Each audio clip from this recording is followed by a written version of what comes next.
phrase. What does it mean? In absentia lucis, tenebrae vincant.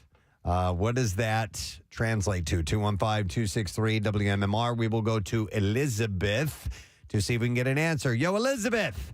Good morning. Good morning. All right, do me a favor. Translate that Latin phrase. In the absence of light, darkness prevails. She is correct. In the absence of light, darkness prevails. Elizabeth, hang on. We are going to give you a pair of tickets to see comedians Andrew Santino and Bobby Lee of the Bad Friends podcast, Saturday, June 17th, Met in Philadelphia. Tickets are on sale now via Ticketmaster. Complete details at WMMR.com. I got to get right to it because we got going a little bit late here. We're going to start with, let's begin with some Vanderpump Rules. Ariana Maddox packed up her belongings and moved out of the house that she shared with Tom Sandoval on Monday. The Vanderpump Rules star shared a selfie to her Instagram stories as well, alerting fans that she is, quote, ready to dip out. Dip out? Okay. Dip out? I don't give a What does that mean? Yeah, is that a phrase? Yeah. They're gonna leave. I know what it means, but I mean, where does dip out come from? When did dip start to make it into the lexicon? It's been around for a little while. Has it? Yeah. It's like dog water. Yeah. I don't know who any of these people are. And I can't even be annoyed at these people because I don't know who they are. I don't know what they do. I don't know what they stand for. They stand for nothing. Okay. They're reality show stars. So this ready to dip out comment, which she added with a wink face. A wink face? Referred to an episode of the show in which Sandoval denies any romantic involvement with their friend and co-star Raquel Leviss. Now I'm ready to dip out. Okay. You think you're ready to dip out? How about this? Things got a little heated on The View on Monday, but it wasn't due to any arguing. While discussing a report that claims 70% of people have cheated at bachelor or bachelorette parties, including everything from lap dances to a threesome, co-host Sunny Hostin said that she's never seen a lap dance. So Whoopi Goldberg stood up from her chair and asked, would you like to see? Sizzling. And from there, the actress proceeded to emulate a lap dance for hosting. Dude. You know, Whoopi farts a lot. She has been known to let one squeak out every now and then. So she had said, first I'm looking at you, okay? And then I start to turn, and then it's all like this, and then like that. Oh, that and then shows... it's me going down over here, and then I go back on the side. So she gave her a little lap dance routine on The View. We often would comment, we go in if Save the View's on when we go back to the office, Kathy. Whoopi's perpetually dressed like a wrecking ball. Whoever gives her clothing just hates her. All right, Michelle Yeoh. Yo. And Brie Larson had their fair share of fun at Kering's Women in Motion dinner Sunday night. What? Variety reports that this was at the Cannes Music Festival, I believe, or Cannes Film Festival. Variety reports that Yeoh, who was the recipient of the Kering's Women in Motion Award for 2023, left the party at approximately 2 a.m. after enjoying a night of celebrating with the Fast FX star, Brie Larson. The pair were filmed dancing on chairs as a saxophone someplace nearby played. Yeoh and Larson shared the video to their respective social media pages. And Brie Larson, or actually Michelle wrote, so happy to meet Brie Larson. Finally, we had so much fun last night. And so, yay, these stars. Oh, good for them. Out bopping They're having around, parties. having a good time. A lot of fun, and they're wealthy and attractive, and they go to these events. Yeah. That's great. Jeff Bezos and Jeffrey Bezos. I didn't know that was going to happen. Jeffrey Bezos. I love that song. Jeff Bezos and journalist Lauren Sanchez are engaged after nearly 5 years together. A source reportedly confirmed the couple's engagement to People after Sanchez was spotted rocking a large diamond ring in photos from their current vacation in the south of France at the Cannes Film Festival. Everybody's at the Cannes Everyone's Film at the Cannes Film Fest. Anyone who's anyone is at the Cannes Film Fest. That's why we're not at the Cannes Film Apparently, Festival. everybody was going crazy over Leo at Cannes. I only know this because I was at the nail salon yesterday, and it was all over the TV screens. Well, he's in the new Scorsese film, which is getting rave reviews. Yeah. Scott, who reportedly received, let's see. Oh, by the way, Sanchez and Bezos went public with their relationship in 2019 following Bezos' divorce from Mackenzie Scott. I didn't already say that, did I? No, you did not. Okay, all right. No. Scott, who reportedly...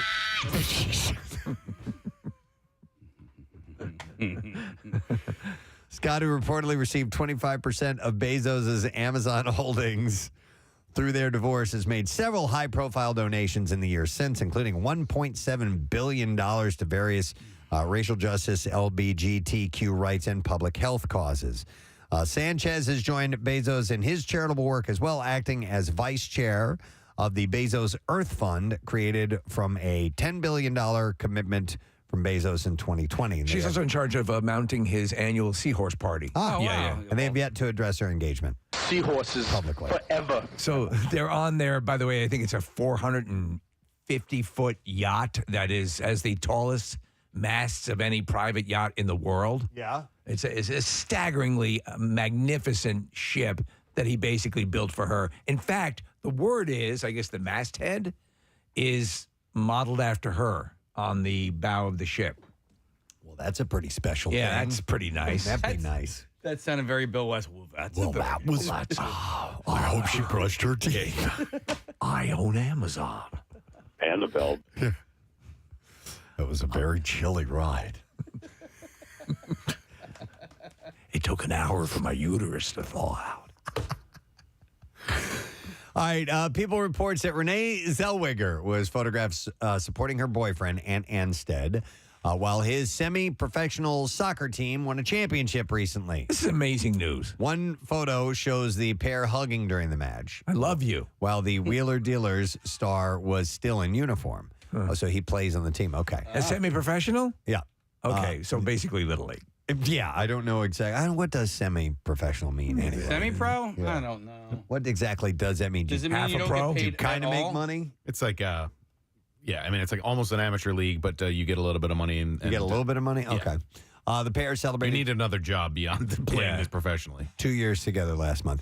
This is sad news. Paris Hilton is grieving the loss. Her 23-year-old Chihuahua died. 23. That is a long, long life. Little ones live longer. They do. They tend to. Is that the one that went missing and that she was freaking out about? Oh. I don't know. where I am. I'm lost and I'm cold. The dog's name is That's hot. is Harayuku Bitch. Harayuku bitch. Yeah. I think that's how you pronounce it. Harajuku. Harajuku Bitch. So Paris took to Instagram on Monday to share the news of the dog's passing. She said, for an incredible 23 years, she has filled my life with so much love, loyalty, and unforgettable moments. Yeah, can you imagine you've had a dog that long? 23 years. That's got to be tough. You have a dog for any amount of years. A pet, if you're a pet person, it levels you. She was more than just a pet. She said she was family to me, a loyal friend who was always by my side through every twist and turn that life That's brought the dog that taught her how to read. my way. I didn't even know that. Had no idea. Demi Moore and Andrew McCarthy enjoyed a mini Brat Pack reunion at the weekend. McCarthy shared a photo, he's 60 years old, by the way, of him and Moore together on Instagram, while praising his former co-star and revealing that he is working on a Brat Pat documentary. Oh, I'd like to see that. Totally, about the group of 80s teen actors, which included, of course, Rob Lowe, Molly Ringwald, and Emilio Estevez. You could get them all.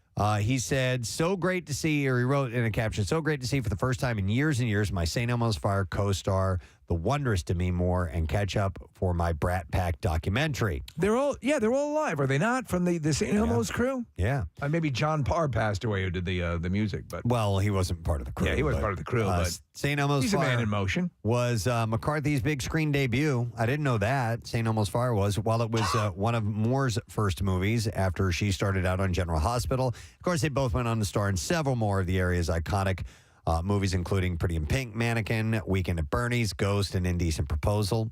While Moore continued on with her acting career, McCarthy moved behind the camera to direct episodes of shows like Gossip Girl, Orange is the New Black, and The Blacklist, and he also pursued a career in journalism and has worked as both a writer and editor for National Geographic Traveler. He was in our studio one time to promote that. But a world traveler at this point. And earlier this month, he also released his fourth book called Walking with Sam, which chronicles the 500-mile trek that he took through the Camino de Santiago with his son, Sam, 2 years ago. And speaking of that, you know that Emilio Estevez and Martin Sheen made a movie about that. So he recently met up with Emilio Estevez as well. So I'm sure they talked about that. Do you think that's something you'd ever be moved to do? No. To do that hike? don't think so. It's sort of an epiphany for a lot of people. Yeah.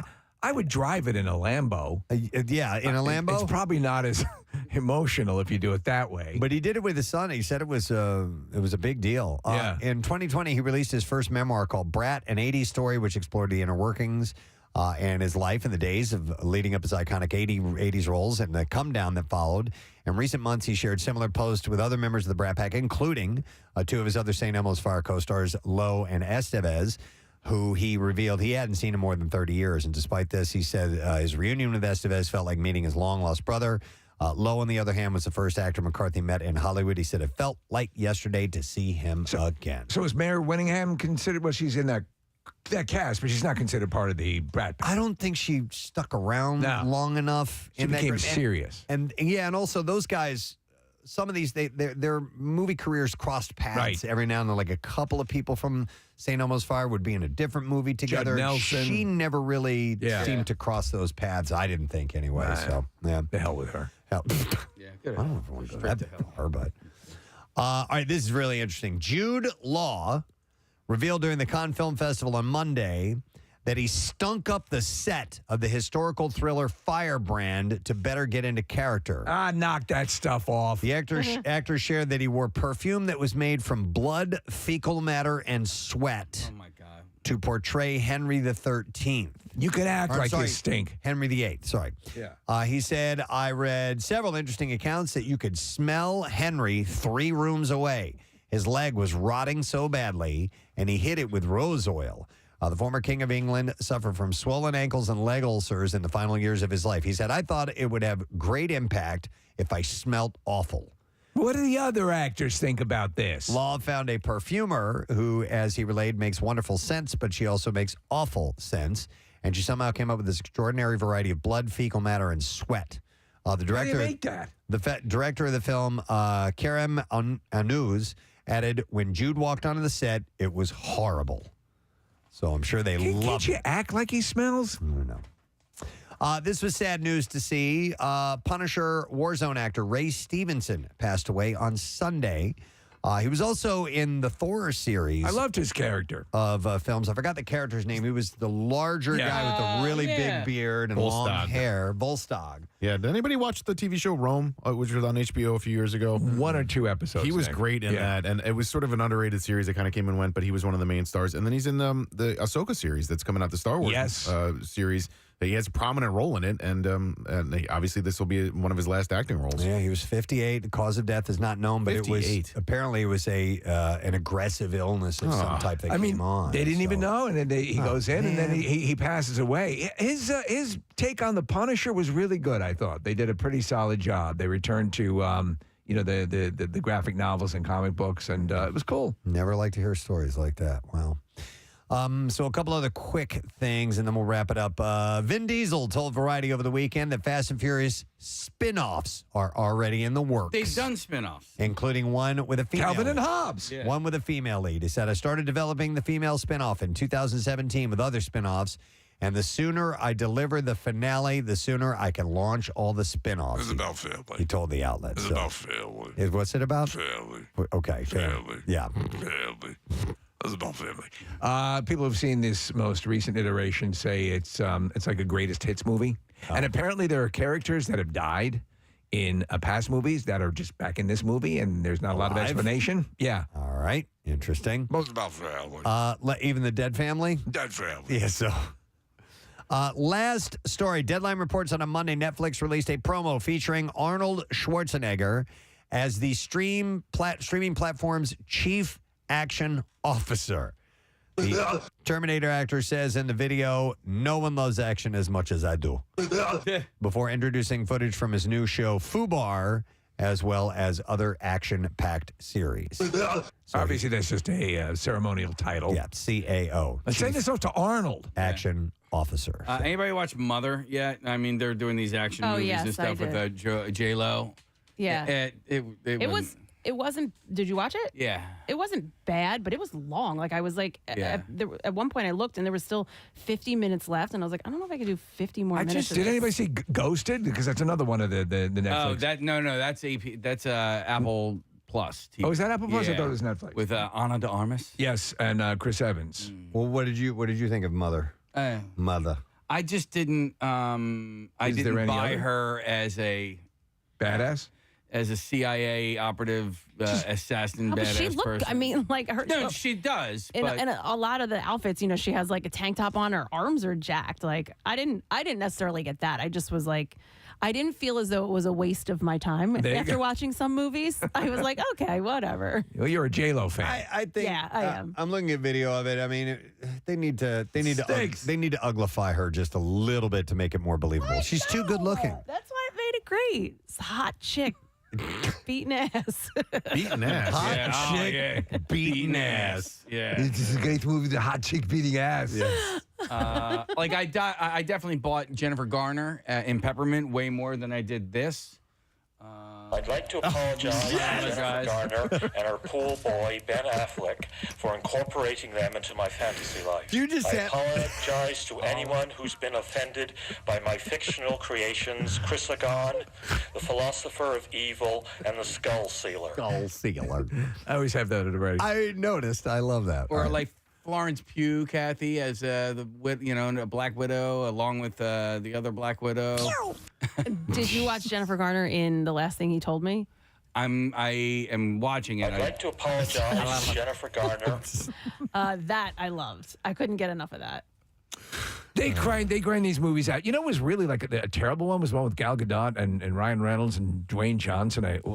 Red Notice. Yeah, I mean, they grind these things out, and normally they would not get a lot of attention. They'd be a direct to, video or streaming release, which is obviously this is. Right. But now, because that's, as we're talking about the shift, Nick, you were talking about how quickly Guardians will probably be up for streaming.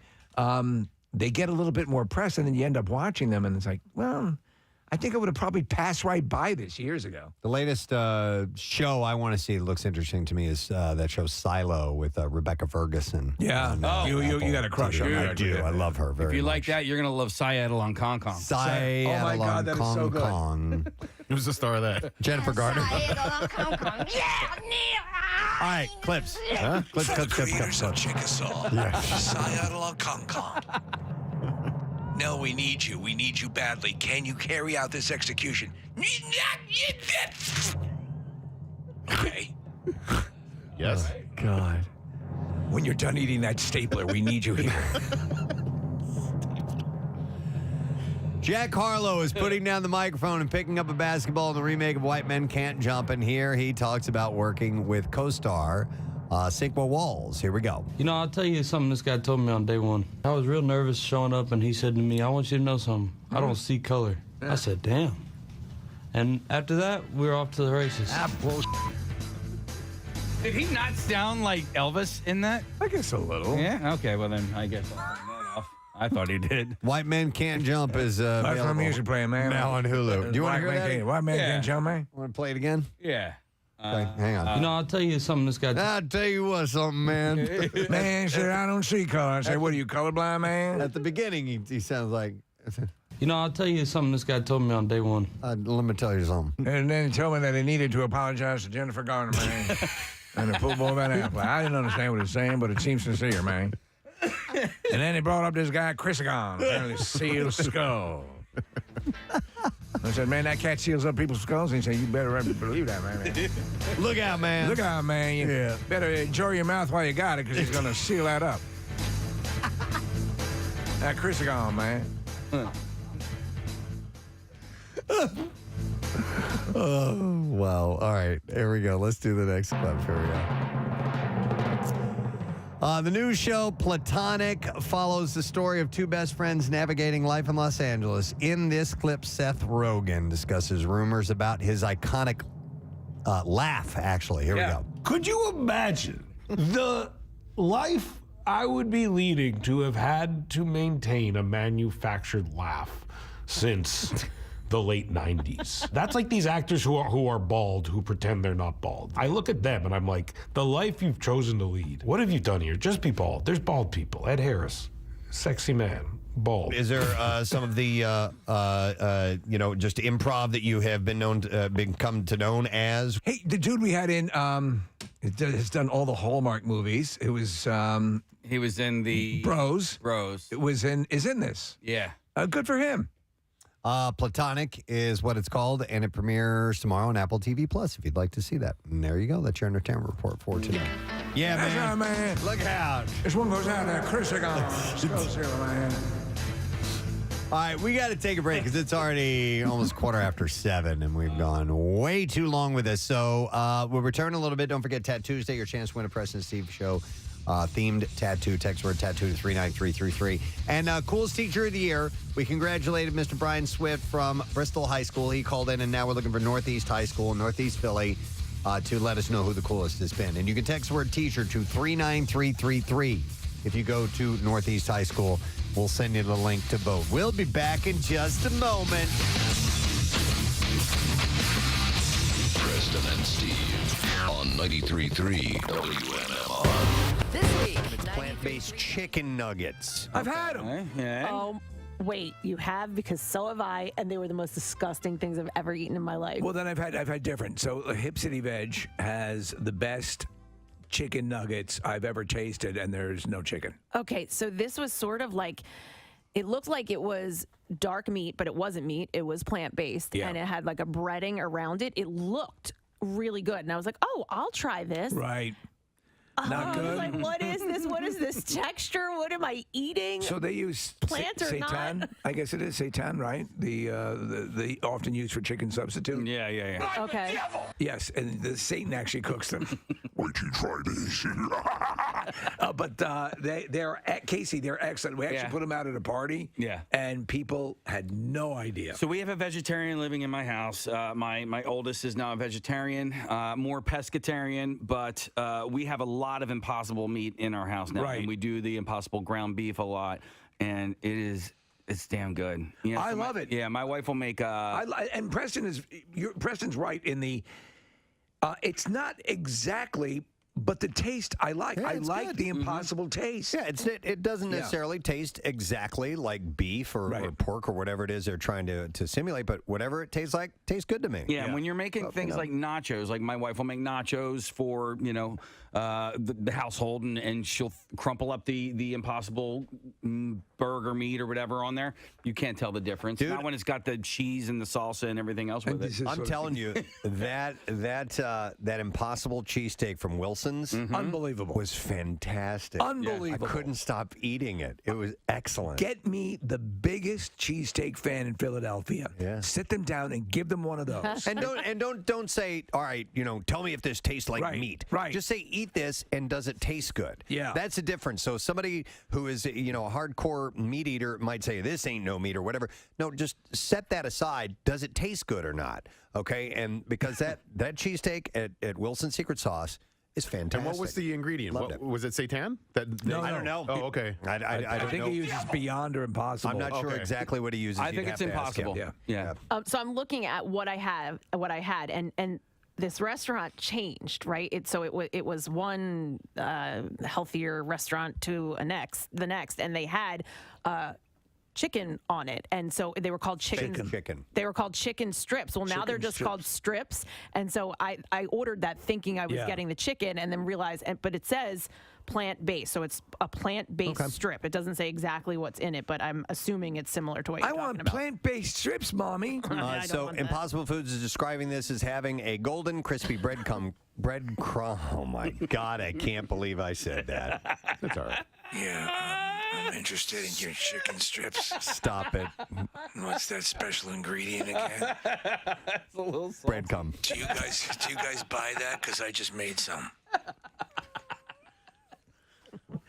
It's great. Here's audio of the chef, Preston. You're gonna be my regular Saturday thing, baby. Wait. Oh yeah. I think I like your reaction more than the actual flub itself. You're like, I just can't believe you just said that. All right, having golden, crispy breadcrumb coating You're working in the kitchen today. Where's something low cut? and a juicy and springy white meat texture. How was your weekend, Jackie Bam Bam? Oh, good. How was yours, Press? Very relaxing. Right. How about you? Did you relax? I heard you tried on some jeans. I was getting worried about my leather pants and my roostered hair for the MMRBQ, more importantly. Do you ever wear shorts? Nah, but I do shave my legs if you need to know. Okay. But wait, No doubt. No doubt. Why? Why do you shave your legs if you're not wearing shorts? No offense to Steve, but I think the hair should be on the head, nowhere else. Okay. You know. So you shave everywhere? Everywhere, yeah. Really? Armpits? I've been trying to do a contest or a little promo with Casey Boy, but it's just not happening. Sales department. I want to shave Casey Boy. I don't want to do that. Why? Because I don't want to You do should that. come get laser hair with me. Oh, you get your beef Remove it laser. permanently? Yeah. I follow you on social media. I'm like, where does she get this done at? I could do that. Oh, come with me. I will. All right. Do you shave your armpits? Cut that out, what she just said, Casey. Do you shave your armpits? I do, yes. You want to take a look? Yeah. Yeah, they're short. All right, Yeah, there you sure go. enough. Very nice. Okay, he's a shaver. He's Your ass crack? He's an O'Hare guy. You're one more step closer to Romano, man. Yeah, Romano. You have that in common. Wow. Okay, so this is interesting. Chrissy Teigen has admitted, listen to this, Her again. she underwent a cosmetic surgical procedure to have fat removed from her cheeks. Okay. Per a recent Instagram story she shared. Isn't that kind of her look? She has. She does have she's kind a very of roundish cheeks. she's Yeah. clearly a beautiful woman. She wrote, I did that Dr. Diamond buccal fat removal thing here, she said. The Dr. Diamond buccal fat removal? I guess so, yeah. Dr. Diamond buccal fat removal. She I can't say Dr. Diamond buccal fat removal. That's amazing. I can't do that. Dr. Diamond buccal fat removal. Dr. Diamond buccal fat removal. Dr. Diamond buccal fat removal. There you go. That's pretty good. Thank you, sir. Now do it backwards. I can't do that. Fat buccal diamond doctor. Well, I left out removal fat. Oh, way to All go. Removal fat buccal diamond doctor. I'm reading it. I can see it written here. So Still good. Still pretty good. removal fat buccal diamond doctor. I will say this after Dr. Buchal's fat removal, that she looks different. Yes. Well, it's sort of that what we were talking about. Who was it yesterday? Oh, yeah. It was Tori Spelling. Tori Spelling. It's Terrence and Phillip. Yes, it gives that Terrence and Phillip look. If you do too much, it looks like she got not like almost too much. It's, Right. You know, she's Not as flirting much with as it. Tori. With Dr. Buchal's fat removal? Wait, what's buccal? Because his name's Diamond. What's the buccal? Dr. Diamond buccal fat I removal. assume the buccal is the kind Procedure? of fat. Oh. It is, or the buccal fat removal. So it's Dr. Diamond buchal's fat removal. Dr. Diamond buccal fat removal. Okay, it's not plural. Maybe someday they'll have a Dr. Diamond buccal fat replacement. Yes, and fill those cheeks back up again. Exactly. Theater royalty in the form of Kristen Chenoweth, Julie Taymor, and Lin-Manuel Miranda welcomed back boisterous audiences to Wicked, The Lion King, and Hamilton for the first time since the start of the pandemic, making Tuesday as the unofficial return of Broadway. Chenoweth surprised the crowd at Wicked by appearing on stage for a speech at the same stage where she became a star years ago. And she said the fitting line, she said, "There's no place like home." Right. Coming back there. And the crowd hooted and hollered and gave her a standing ovation. You could hear him hoot. It's not a hoot. Several hoots and a couple of hollers.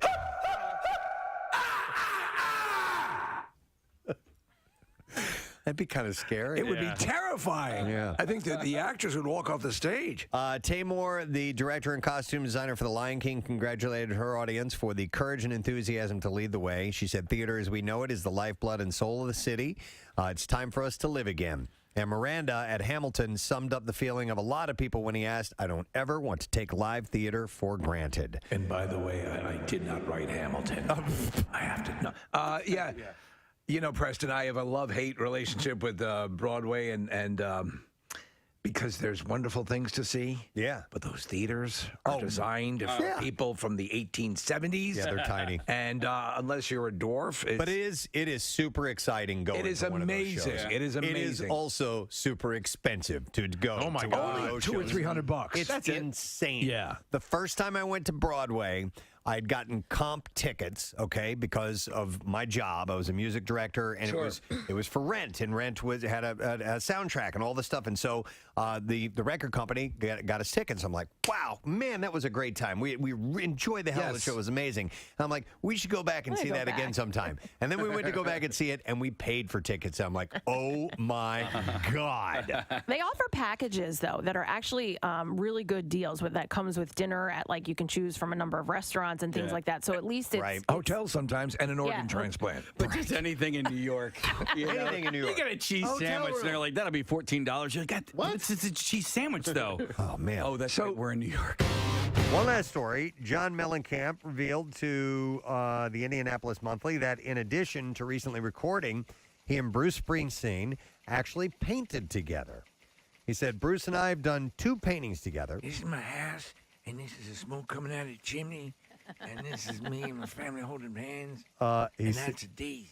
He said, we have a... That's a turkey. I made it with my hands. He said, we have a painting that we worked on for 2 days straight. Yeah. He said he painted one side, I painted the other. That's the whole. And he also said Bruce had never painted at all, and he was really good, really into it. Have you seen any of Mellencamp stuff? Yeah. Yeah, he's really good. He's accomplished. How come Now, my turkey looks better? I don't know if he does realistic stuff or not, but he definitely does some cool impressionistic things.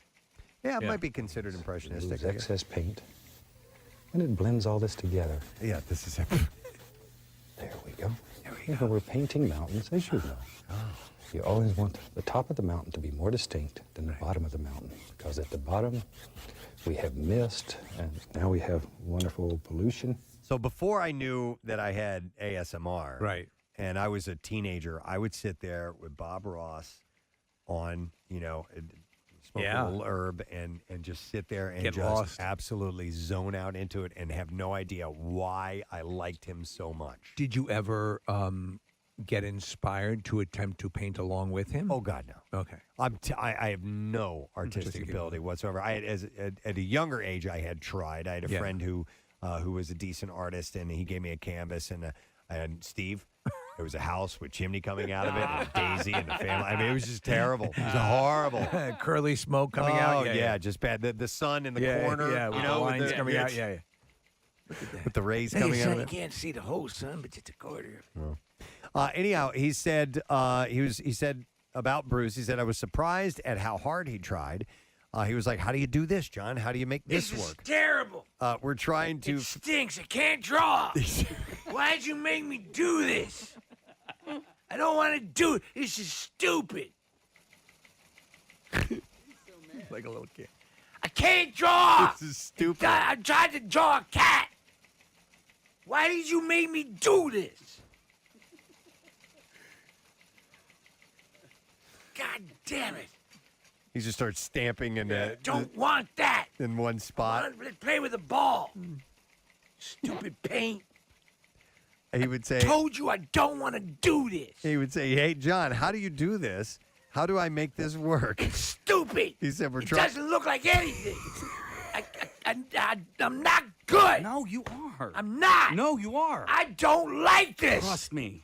It looks good. It's not that bad. He's throwing a tantrum. He'd rather go outside and play. Yeah. You've never done this before. Cut yourself some I slack. can't. I'm stupid. You're not stupid, Bruce.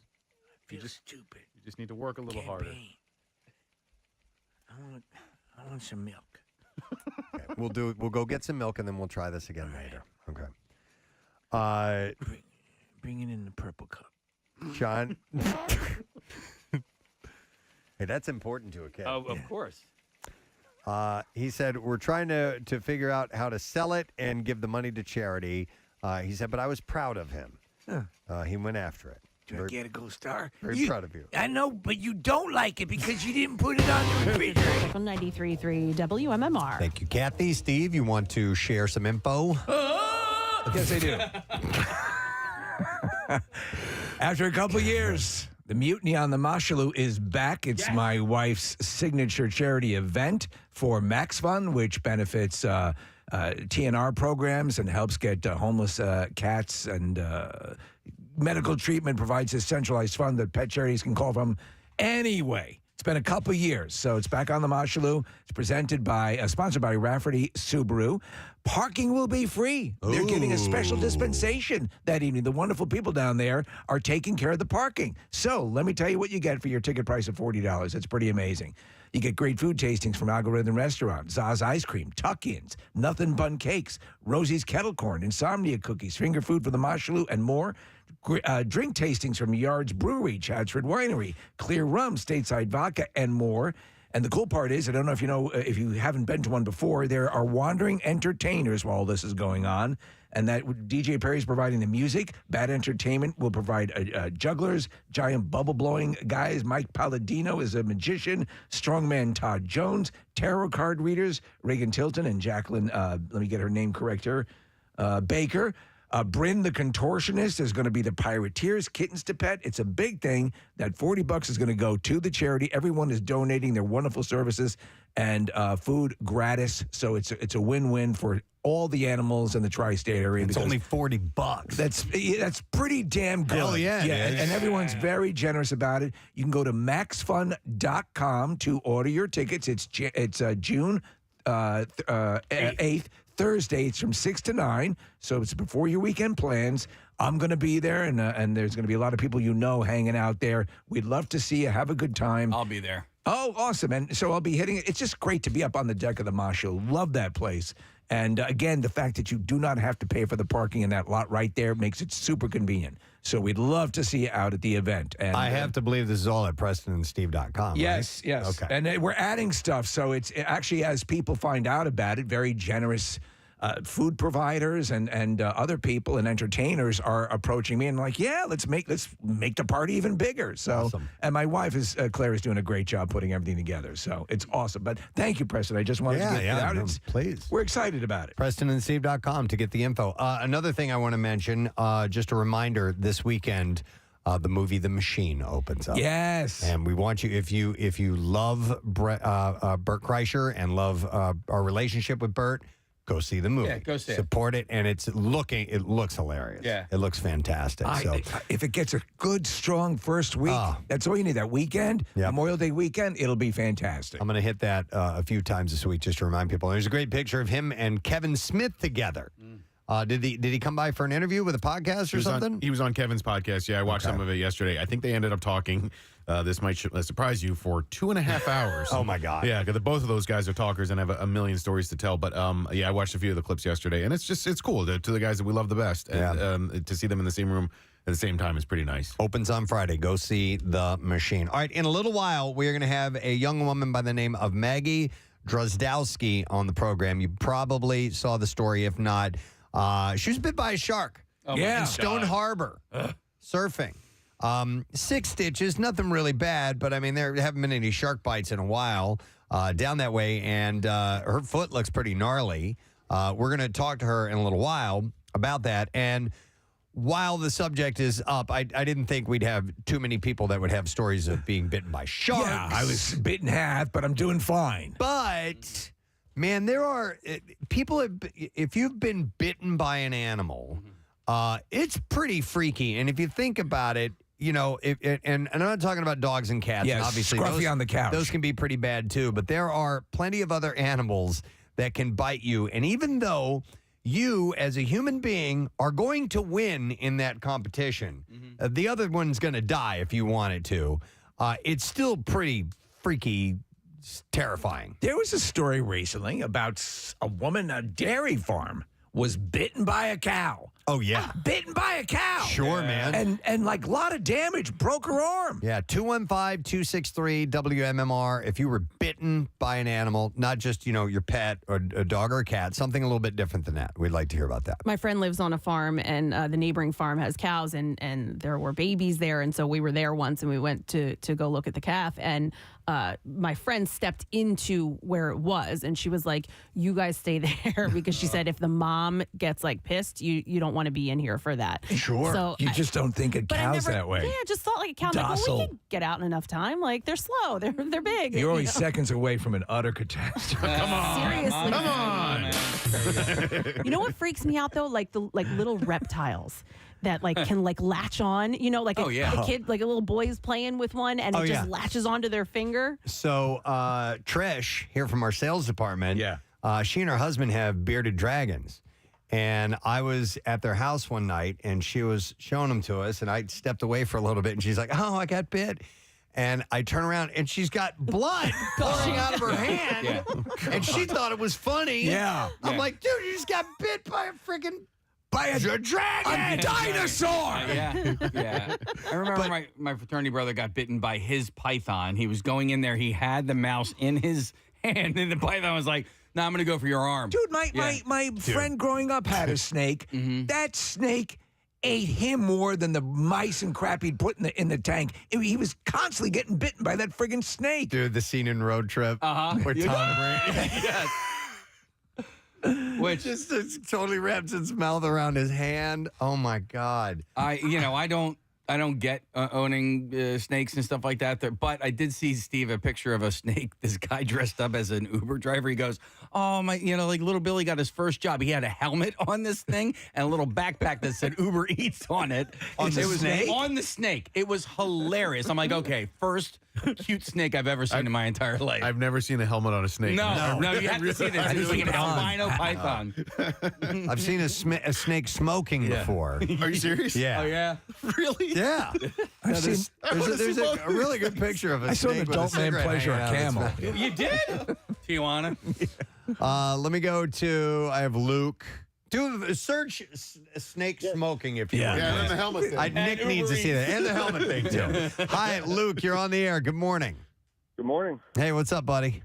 Yeah, I just want to tell a story about how I used to be a UPS driver up in Vincenttown, New Jersey, and I had to make a delivery to a farm that had a bunch of where they would raise horses, where you would sit on those carts. And I'm going up to go do the delivery, and then you got your driver's door open because it's so hot in the summertime, and all of a sudden I just feel this bite on my leg, and I look over and there's an ostrich. What? An ostrich? Stop it. Come on, really? Yeah, they actually had a pet ostrich that would roam the property for some reason. And I could not make the delivery, so I'm in the UPS truck, honking the horn. Nobody's coming out. I'm like, I got to get this thing off the truck because UPS is every package every day. Makes right. sense. Yeah. So here I am. I run out the passenger side. The ostrich starts chasing me. I'm running around the back of the truck. I hop through the driver's door. It tries to lunge at me through the driver's door. I get out the passenger door again. I run to the barn, drop the package off. The lady comes out of the barn and she grabs the ostrich by the neck and holds it. She's like, "Get back in your truck right now." I'm like, "You don't have to tell me twice." I bet you I know what was in that box. It was probably ostrich sedatives. Oh my God, Jesus! Have a good one, guys. Yeah, Dude, see you, Luke. Wow. There's a I think she's on Instagram. She has an account, but she has. I guess you know what I'm talking about. I know who you're talking and about. it's this bird that is it an emu or an I think ostrich? it's an emu, Right? yeah. Yeah. And it freaks out all the time, and it comes charging, and she's Yeah. it's crazy. She'll do videos with like selfie videos of her, and she'll just like slowly pan over to this like vicious thing ready to like bite her. We will go next to Will. Hey, Will. Morning. Rhythm, schism, a brizza. Rhythm, schismism. What's up, buddy? What's up, guys? Skull Sealer here. The Skull Sealer. I got bit by a groundhog. Whoa. Now they've don't got drive angry. Yeah, don't drive angry. They've got sharp little friggin' teeth, don't they? Yeah, giant in sizes, man. So I was coming home from work one day, and I saw this animal in the road. So I slowed down, and it was still alive. It was a tiny little groundhog. It wasn't like a full-grown, like full pounder or anything, but it was pretty small. So I got out of my van, picked it up, moved it to the side of the road, and it bit me in the web of like my thumb. Oh. You know what I'm talking about? Yeah. I still have the scar from it. So I assume you don't know if the thing is rabid or not. Did you go to the doctor immediately? I did not.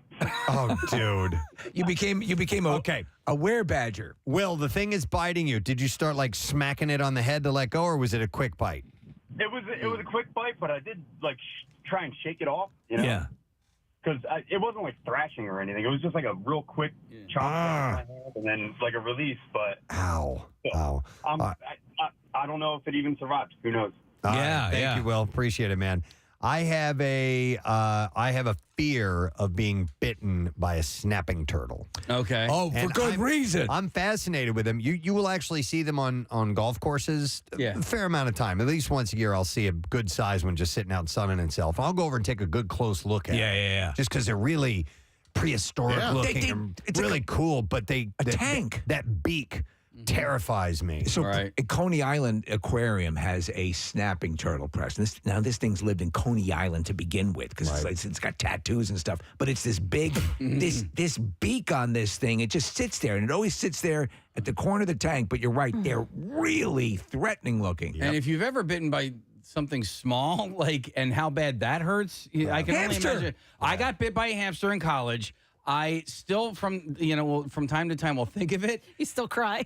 No, I actually it gives me like the chills because I'll never forget his little teeth going through my finger. I was like, oh my God. Wow, but this thing, a snapping turtle, can take a full finger off. I told a story about where my dad lived years ago. They had a pond and they were finding ducks and geese with their heads bitten off. Yeah. And they don't fly that way normally. My brother used to put them in the pool and swim with them. What? He would get them from the turtles? He'd get them from the creek. I think I remember you telling And he me would put that. them in the pool and he'd swim with them. And then my mom would be like, go take them back. And he would take them out of the pool and take them back to the By the way, creek. everything else about the turtle is slow, but that snap is lightning fast. Yep. I have been bitten by a swan. It didn't hurt at all. That was the only one where I was like, oh, my God, you're adorable. Stop looking at me, Swan. My dad had to smack a swan in his head because he went after Jace. Jace was little, and he looked at Jace like he was an enemy. And No! Swan! He did. He just took one hand and smacked him. I know people who have battled with goose before. There was a guy that was fly fishing one time, as a friend of my dad's, and it was, because you throw it up in the air, and it either caught on the goose or the goose snapped at it or something like that. But anyhow, he had to reel it in. Oh, no. Because it's flying in the air, and he wasn't going to give up his rod. And then when he got there and he's trying to unhook it, the thing is beating him with his wings, which are pretty formidable, and I'm snapping at him as well. Getting back to snapping turtles real quick, I saw one in the middle of the road one time, and I tried to be a good Samaritan and get out. I stopped the car, and I tried, shooing it off the road, and I got a stick, and I was sort of trying to poke at it or whatever. Just pick it up. Because it scared me. It was a big old snapping turtle. Yeah. And if you just pick it by a shell, it won't even get its. He's panicking. No, I know. No, I mean, and it was in the middle of the road, case, and so I was just trying to shoo it off of the road. But those things hiss at you. Yeah. And I just and I was like, man, I'm just trying to help out, buddy. Yeah. I hope we got run over. Let me go to. Well, listen, fool don't want no help. I got Kelly on the line. Hey, Kelly, good morning. Hey, good morning, guys. Hey, what's up, Kelly? Oh, thank you. Back in the late 70s, early 80s, it was a thing in Philly, apparently where I lived, where people had monkeys. Yeah. So it was kind of like one of those little monkeys that was on Friends. Okay, And like Capuchin monkey. Capuchin, yeah. So my dad used to let it run around the house, and one day it was sitting on my shoulder, and he was a nasty thing. He would steal cigarettes, and he would rip up things, and he was sitting on my shoulder, and my dad said, "Oh, turn your head, he's going to kiss you." I turned my head, and he bit me.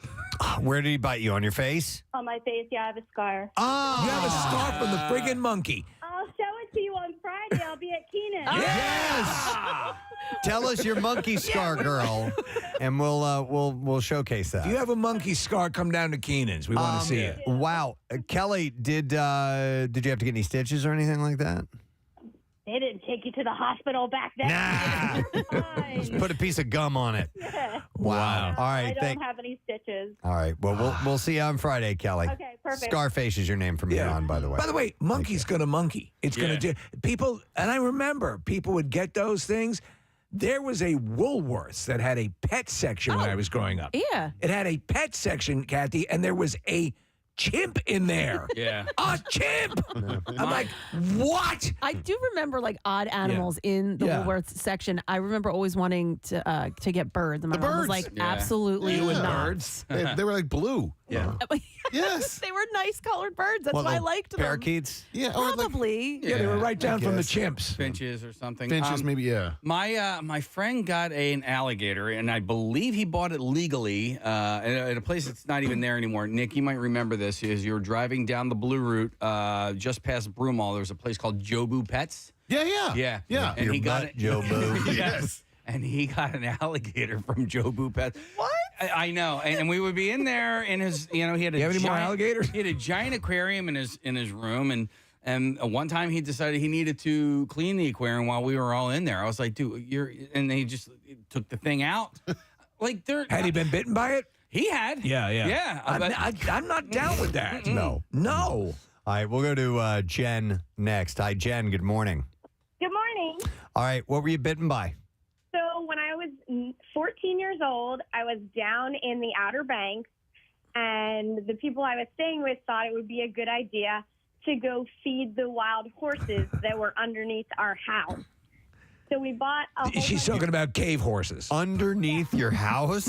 No, the wild horses in the Outer Banks. Okay. Yeah, but they were under your house? Yeah, because they used to, up in Corolla, they used to roam the whole top of the island. Oh, okay. Dirt horses. They were corralled.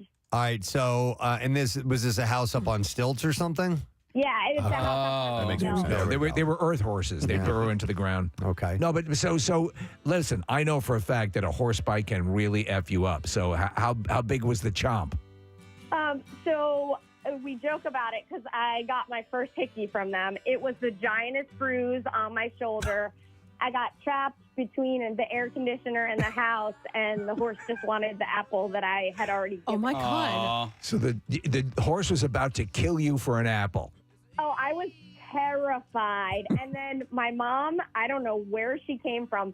She came out of nowhere screaming and yelling, and she luckily scared the horse away before anything else happened. But I can just remember he was walking towards me, and I turned around, and first he was like eating my ponytail. Man, so listen, if you get, obviously we've all been in proximity to horses. Look at the size of their heads. Oh, my God. Look at the size of their mouths. Yeah. I mean, that can make some heavy damage. Oh, yeah. Yeah. We just don't think about it because they're horses. They're our friends. Thank you, Jen. Appreciate it. Mr. Ed. But yeah, they're the power of their jaws has got to be extreme. They could easily, bite something off if they wanted to. Let's see. We have a lot of great calls here. I will go next to. There's a lot of monkey calls, believe it or not. Hey. Let's go to Liam. Hi, Liam. Good morning. Hey, good morning. You guys rock. Thanks, Liam. All right, you have a monkey story. Yeah. Actually, so when I was 13, I'm 28 now, but when I was 13, my family took a trip to Punta Cana, and there's a gentleman next to the pool that had a monkey on a leash, letting people take pictures with it. So my brother talked me into going over to it. It climbs up my leg onto my shoulder, smiles with me, takes a picture, climbs back down, and is holding his hand out. And I thought he wanted a little handshake. So I gave him my thumb, and he just hacked right into it. Oh! I want to shake your hand. To top it off, I'm 13. What do? They take me over to the bar and just pour vodka on. Well, that's how you respond to a monkey bite. Yeah. So the monkey was looking for a tip, right? Yeah, I believe so. Yeah. Dude, I want money, and I'll rip your goddamn head off if you don't give me some. And it's funny That's because nasty. Thanks, Liam. they are those monkeys that are part of tourism and the people trained for for tips and stuff like that. They get very aggressive, and I'm surprised that a lot of places where you wouldn't figure they would allow that do allow that because they can freak out at the drop of a hat. Yeah. So we've had an ostrich bite. We've had several monkey bites. What else did we get here? We got another horse. Yeah, there's bird bites and all this, but how about this one? Let's go to Jessica. Hi, Jessica. Hi, welcome. Hey, welcome. Welcome to you. What's up, Jessica? Thanks for having us over. Thank you. We appreciate you having us on your show. I've never been on the radio before. It's all right. I do. I say something like that on a daily Preston, basis. That's totally what's wrong. the latest phrase? Good morning to see you. Preston said that, so you're absolutely Good morning fine, to see you. All good, Jessica. What's up? Welcome.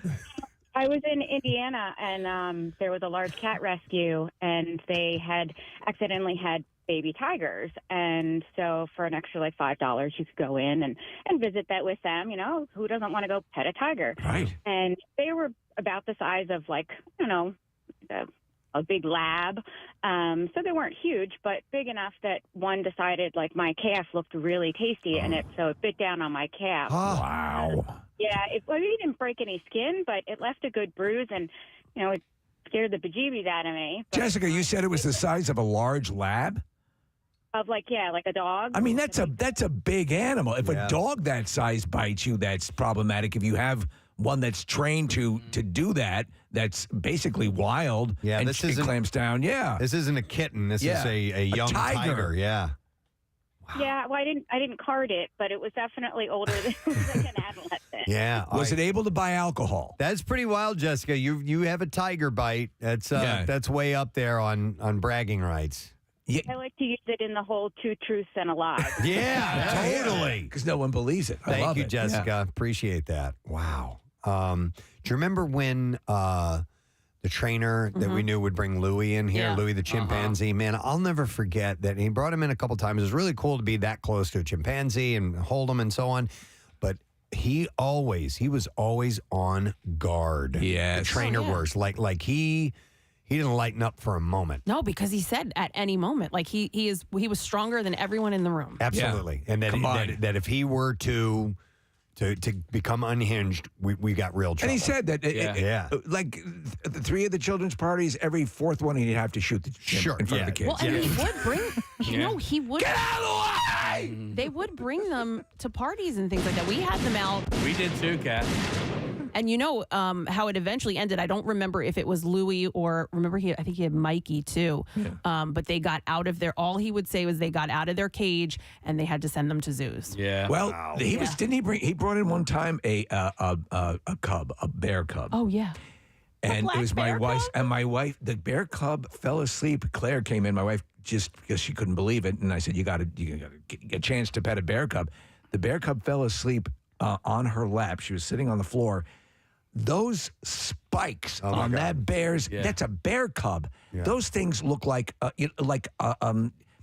Wolverine. Yeah. It doesn't have anything on these friggin' things. It was unbelievable. So, did you guys see the movie Nope by any chance? Yes. Because there's like an underlying theme of a chimp like going crazy. I mean, it's terrifying because, I mean, it was a fictional thing in the movie, but it's not inaccurate. What that thing did, it could, that could happen in Well, here. looking back on Louie and Mikey, like they were cute when they were here, but I'm not a great idea. No, it was not smart. Like they're wild animals, and they shouldn't be kept in cages like that. We also had the white Bengal tigers. Remember that? Yep. Yep. That was well before Tiger King came out, and we didn't realize that any yokel could walk around with. The possum bowl doesn't seem so bad now, does it? Yeah. Right. Let me see here. Okay, since we did mention snapping turtles, we got to go to Tom here real quick. Hey, Tom, morning, bud. Good morning to see you. Yes, very good. Good morning to see you. Good morning, welcome. What's up, Tom? Yeah, I used to go camping a lot when I was younger, and I would always bring a friend. And this one friend, he was like huge into reptiles. He always had, snakes, lizards, turtles, and all that kind of stuff. So there was always like little kind of sitting ponds around. There was always frogs, snakes, turtles, and stuff. So we would go looking. And one time we didn't see this thing, but a huge snapper out of nowhere bit him on his ankle. Snapper. And it like ripped a vein out. Like a mile away from the campsite, we had to run back, and I'm a fat boy, so it sucked. It was bad. Did you guys have to wrap a tourniquet around him or anything? once we got back. Wow. It took probably 20 minutes to get back Oh, my to the campsite. But he needed stitches. I think he got 8 stitches. Dude, that's why one of the things that you see the lunatics. There's a guy who had I think a TV show. He's had not a tooth in his mouth, but he would go into the murky, muddy water. Yes. And apparently snapping turtles make for great turtle soup or whatever. So he just reaches his arms down in this brown muck and pulls out snapping turtles. Yeah. And I it was almost too tense to watch the damn show. Thanks, Tom. That's messed up. All right, here, this might be most exotic bite. I know we had tiger and ostrich and a few other things, but this says my sister got bit by a chinchilla. Okay. At Funimals in Westchester. Oh, my God. Funimals. As a kid, and still hates those cute little balls of fluff to this day. She asked for it, though. She stuck her finger in the cage. Okay. I got bit by a chinchilla. Well, you see it all the time where people say, "Don't put your fingers in the cage," or if you get like a little like a behind the scenes or whatever. Oh done. yeah. Mm-hmm. So I got kind of reprimanded. I've told this story before. Sorry to interrupt. No. But my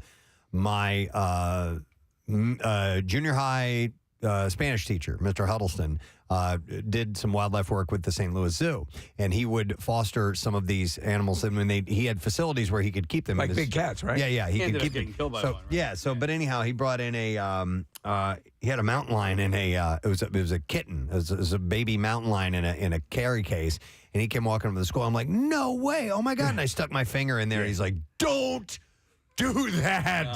That thing will bite it off. He's like, whatever you're doing, do it. And yeah, he was killed by a leopard in his backyard. So that shows you how good, however good they are wild animals. Yeah. You know, you have to remember that. I was at the Philadelphia Zoo here, and we were back. They had an armadillo. I didn't realize this, but the larger armadillo is the kind you might find out in Texas. When they ball up, if your finger gets caught in that, it can break your finger. Yeah, and those shells, whatever those things are. The armor. The bands. The armor and the armadillo. All right, we need to take a break. We're actually going to talk to a bite victim in a little while. Maggie, who's a sharp bite victim, is going to be joining us. But real quick, I want to go. Somebody was on hold for a long, long time, and they just hung up. Never mind. Well, Sorry don't worry that. about it because we have a picture with a snake wearing a helmet. We got smoking snakes. Yeah. And they have an Uber Eats thing on the back. That is one of the greatest things I've ever seen. We'll share this on our socials. That's wonderful. That's phenomenal. Okay. All snakes really should have helmets. Yes. What if they take a spill? Yeah, for safety purposes. All right. Well, anyhow, thank you for sharing the stories. We appreciate it. And like I said, we'll get Maggie on in a little while, who's a shark bite victim in Stone Harbor. Yeah. So we'll get her on in a bit. But let's take a break and come back in a second. We'll get into the bizarre file when we return. Stay with us. By the way, Northeast High School, you're up for coolest teacher. Make sure you let us know who the coolest teacher of the year has been. Text word teacher to 39333 if you go to Northeast, and we'll send you the voting link. We'll be back in a moment. Thank you a lot. You put it on the refrigerator and you did. I'm bringing it. And to then you work. make me feel stupid. I was so busted Oh, no. from the refrigerator to the trash can. Why is this in here? I was like, oh, that was a mistake. I don't know what happened. It must have come off with some of the other stuff. I'm so sorry. Oh, my God. I keep that stuff. Kathy throws it away. Jace, come over to my house. We'll appreciate it. Whenever you guys are ready, this is Froggy on MMR. Here we go.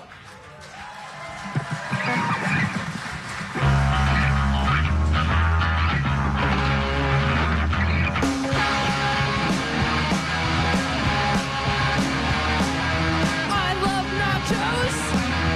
Nachos from 7-Eleven.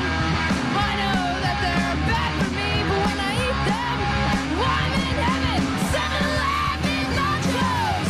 7-Eleven nachos. 7-Eleven nachos.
nachos. I love that.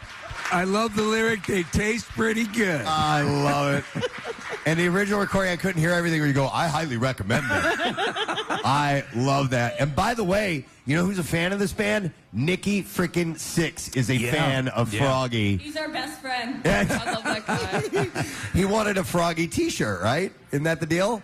Did you guys get him one? Oh yeah, we were like, he was like, how much? We were like, do not even worry about it. We're like, for you, it's free. Yeah, that's awesome. Oh my God, that is the best. I love it. So I want to hear. So when we ask somebody to do a song for us, to do a jingle or whatever, you never know if they'll go, yeah, right, whatever. But these guys were like, oh, of course, we'll totally do that. So we were totally psyched about that.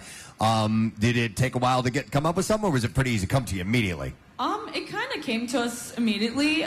We kind of used the riff we had in store. We just didn't know what to put lyrics with it, and we're like, this is the perfect riff to do it with.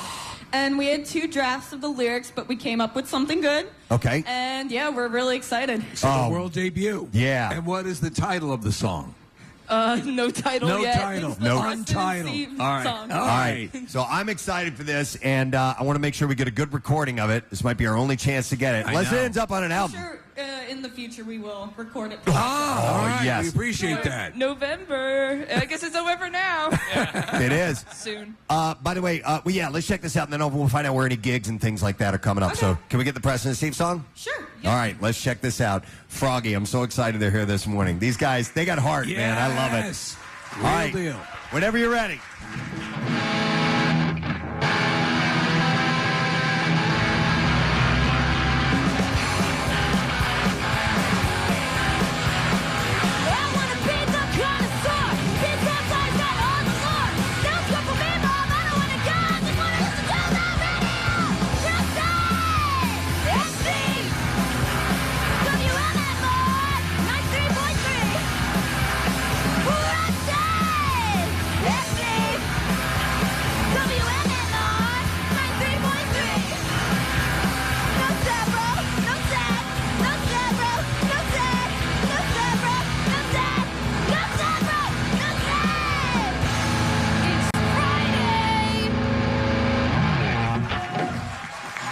We got to have that.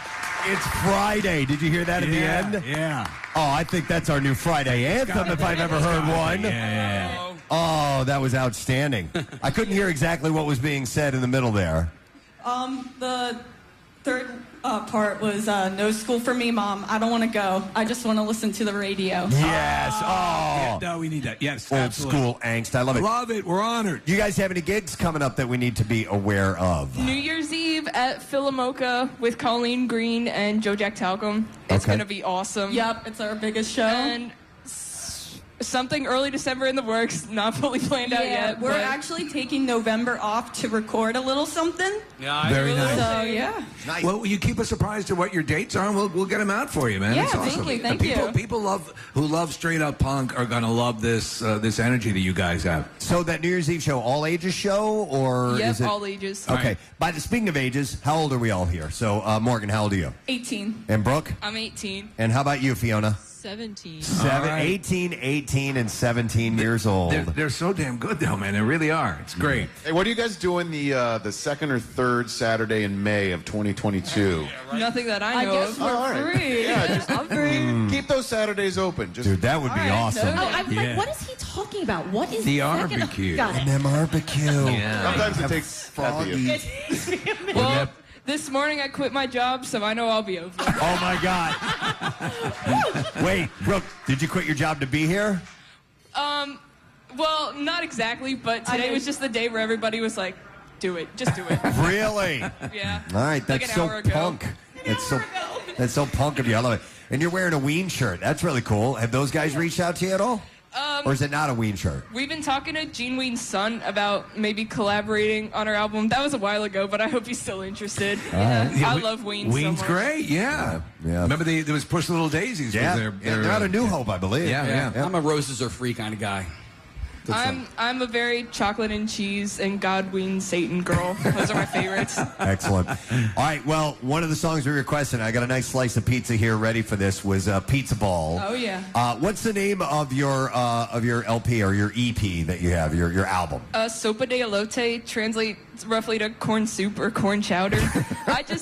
I picked something random. I was like, guys, I think this will sound weird. We had no idea what to do. Yeah, we just kind of picked. I love it. Corn soup is fine. Yeah. All right. Well, let's get one more song out of Froggy this morning. And whenever you guys are ready, we want to hear Pizza Ball. Woo! Yeah. All right. Let's do this thing. Ladies and gentlemen, if you're just tuning in live at the Preston Steve Camp Out for Hunger, this is Froggy.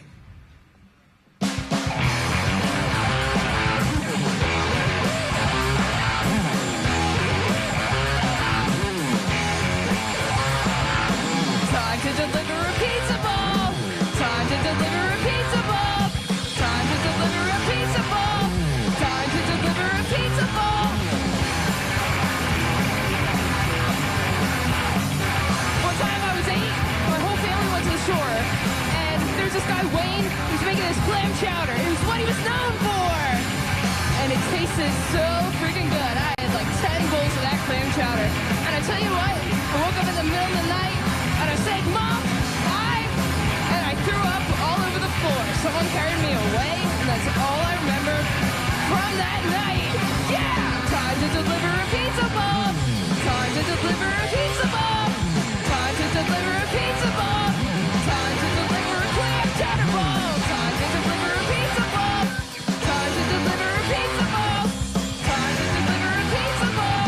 Time to deliver a clam chowder ball.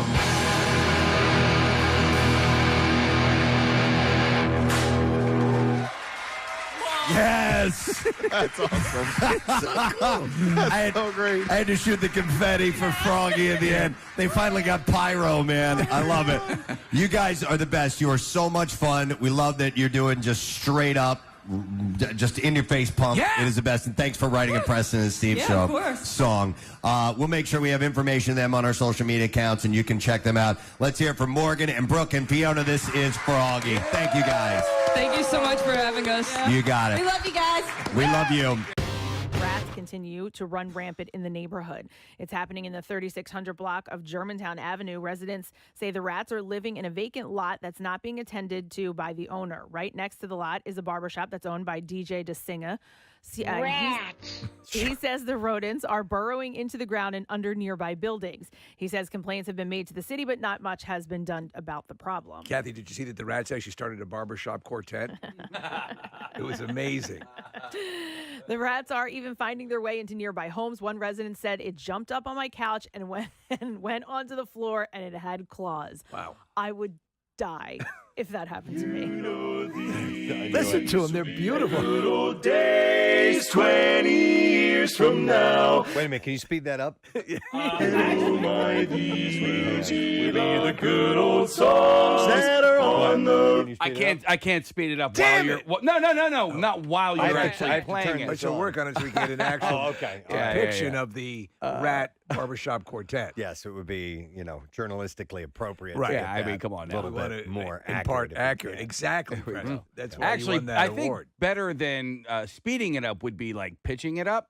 You know what I mean? Well, whatever. Yeah, somehow or another make it higher. Can you do that? Or I don't know. It doesn't Probably matter. not. You know these will be the good old That days. just sounds like a key change. Okay. I'm still... It's all good. I'm just playing with it a little bit here. Listen, it was a threadbare concept to begin with. You've never produced a rat barbershop quartet before, Casey? Well, no, but you know call what? yourself a major market producer. I know. All right, so here's... He was called the Phil Spector of rat barbershop quartet. The wall of sound. So with the cold Wall of weather months cheese. approaching,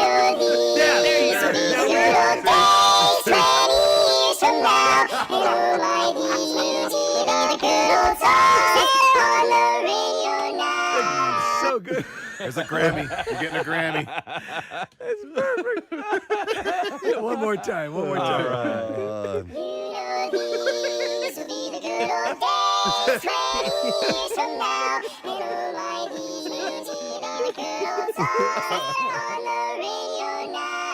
Oh my God. They're good. They're really good. I never thought I'd start my day off this way. They don't have much else to do. Rehearse their parts. Yeah, that's why they're so good. Well, I'm looking at the video of this, and we saw what we thought was a dead rat on our walk the other day. No. And well, it's confirmed. I'm looking at these videos because it wasn't huge, so we Right. were like, "Is it a mouse? Is it a rat?" No, it These, was a rat. these are more like like field rats, or Right. So if you get if you've ever been inside of the Subway, subway, you're gonna see much larger rats. Hello, my baby. Hello, my Even better. You're so good. Even better. Those talented Hello. barbershop. That's just. And then they wear the most adorable little white pork pie Straw hats and stuff. Yeah. I'm glad you guys are having fun with this. These poor people in Hunting Park are dealing with all these damn rats. Kathy, you just have to laugh, and same with these guys. Yeah. With the cold weather months approaching, neighbors fear the rats will only get more desperate. DeSinger says that he doesn't know how he can bring people safely into his business if there's rats in the drop ceiling. A spokesperson for the Philadelphia Department of Public Health said officials have been in the neighborhood to inspect the rat issue and are currently working to get into the lot legally. It's unclear when the problem will be resolved. Ladies and gentlemen, I bring you Rat. Hello, my baby. Hello, my honey. Hello, my ragtime gal. I would go to the show. 93.3 WMMR. WMMR presents Preston and Steve's Bizarre File. Brought to you this morning by Red Robin. Moms, dads, and grads give the gift of yum by buying a $25 Red Robin gift card now through June 18th. You can get a $5 bonus buck reward for you. Redeemable June 19th through August 13th. All right, we were just talking about animal bites. We didn't get a call about this, but a Florida man lost his arm after being attacked by a 10-foot alligator on Sunday morning. There goes that golf career. Yeah, the victim, a 23-year-old man, was attacked at a pond behind Bandito's Bar in Port Charlotte. He was airlifted for serious injuries. Officers with the Florida Fish and Wildlife Conservation Commission spent the morning trying to wrangle the giant gator after the attack. According to customers at Bandito's Bar, alligators have appeared at the pond near the bar in the past. David Lowe, a customer, said things appear to have become problematic with visitors feeding the alligators in the pond. Can't do that. Don't they give you a free margarita if you have an appendage torn off? He said there was a restaurant they just tore down, and I know that people did feed, throw whatever they didn't eat down into the water. Can't do that. Feeding alligator bit my hand off. Oh my God! Feeding alligators is illegal, as it can cause the alligator to lose their fear of people and associate them with food. I would be leery of any standing body of water down there. You know what size it has to be. Obviously, a rain puddle is not going to have an alligator, but something of any size, I'd be leery of. You think that an alligator actually getting hold of an arm and eating it, it's kind of like a chicken wing for him? I think so, absolutely. Like that? Yeah. Absolutely. Got to pick all the meat, little bitty parts off and stuff. Want wingy. I like the boneless. Police say a Plantation, Florida man left bloodied and bruised after being punched in the face in a dispute over duck removal was actually the one at fault. They say that Art Cosgrove, 71 years old, instigated the brawl by threatening the duck trappers who were trying to remove the waterfowl from the public property, much to Cosgrove's chagrin. I want my ducks! They said he also tried to take the ducks out of the trailer. I'll kill you. The duck trappers declined to press charges, however. Cosgrove said that he's not done fighting. He said, I think I'm going to take it to the next level. Daddy. He said, arrest me. I'll go to jail if they go too. Wow. Cosgrove's wife, Debbie Brickman, said that she told him, I wish you would have knocked him out. If you're going to go to jail, do it for something good. Cosgrove and his wife still maintain that he was the victim. They said, we're going to prosecute. We have to. What happened to him is no good, Brickman said. Do they explain the issue, why the ducks were being removed? No. Okay. And they don't say why he's got a big problem with it either. He said, we have a couple of lawyers talking to us. And duck lawyers. He plans to take his case to the state attorney's office.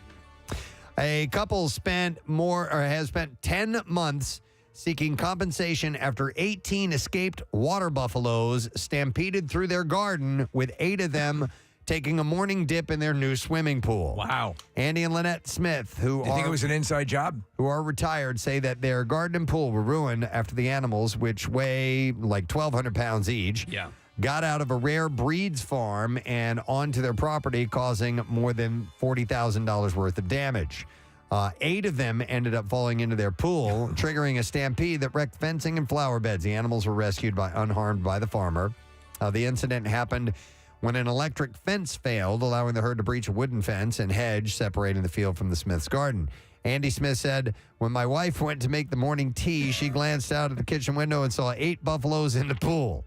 So she called 911 and was told that the fire brigade didn't accept hoax calls. This was in England, by the way. Oh, okay. It took some persuading to get them to take us seriously. When they arrived, one of the buffaloes was spooked by their high visibility jackets and headed straight at them.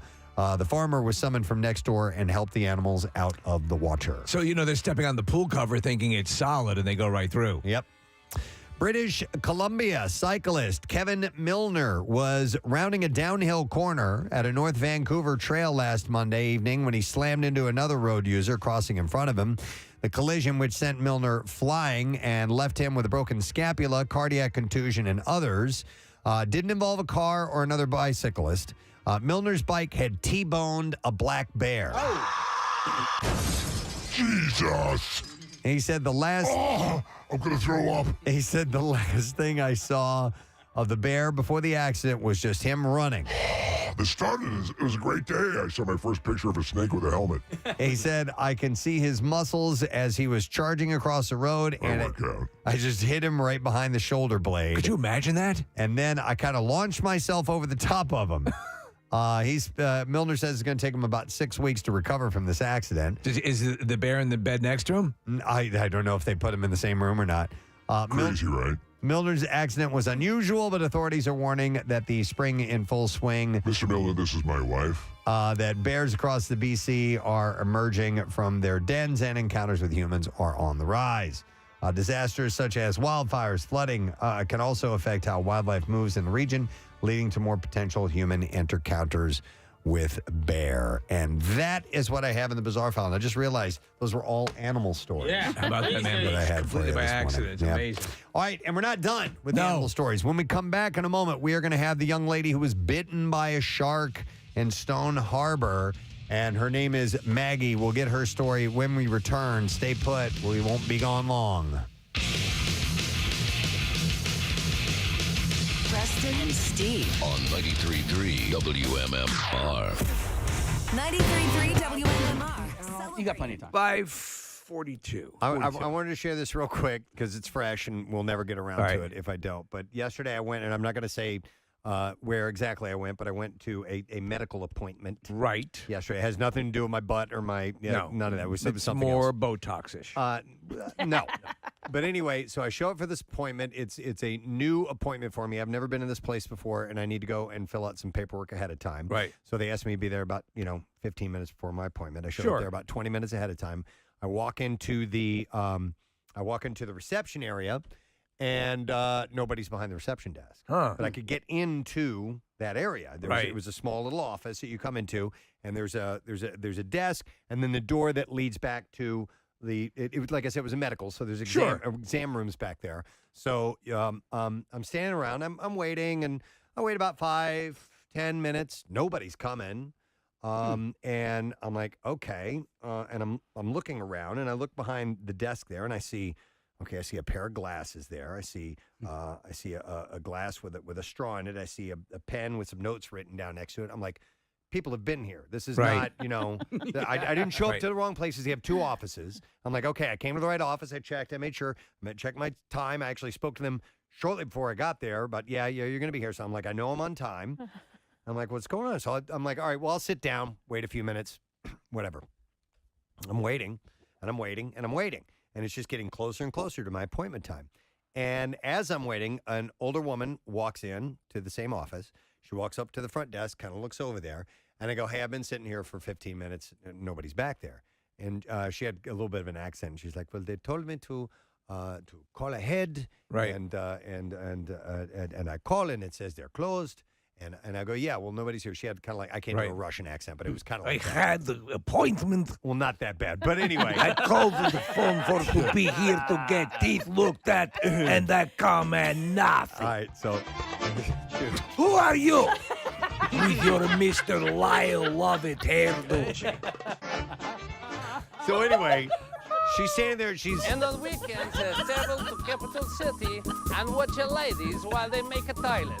So she's calling, and she's like, I'm going to call again. And she Is that calls- okay with you, pretty boy? While she's calling, the phone is ringing on the other side of the reception desk, and it goes to the voicemail, and it says they're closed. And so we're standing around. I'm like, well, I don't know what to do. I'm like, I'm going to wait around for a few more minutes, and if they're not here, I'm going to leave. But you saw like a cup, like there were clearly signs, and the more I thought about it, I'm like, it looks like they left in a hurry. I'm like, because they left stuff laying out, and I'm like, did you start CSIing the site? Well, I said, I hope it wasn't an emergency or something like that. And she's like, I don't know. And I go, yeah. And I go, because look, and I started pointing out the evidence. The more I think about it, I'm like, well, maybe something did happen. Did you slide the pencil into the barrel of the gun? And the more I thought about it, I'm like, well, maybe something's going on back there. Oh, wow. Now okay. you're like, so you do these escape rooms, so now you're doing something. I may need Mission Impossible. Okay, Casey, if you don't mind, because and then she goes, well, if I could, I would,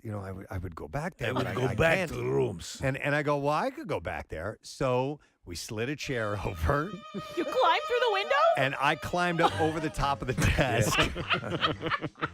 Now, listen, they don't know this. Right, yeah. And they know who I am, and they're hearing know this now. on the radio now.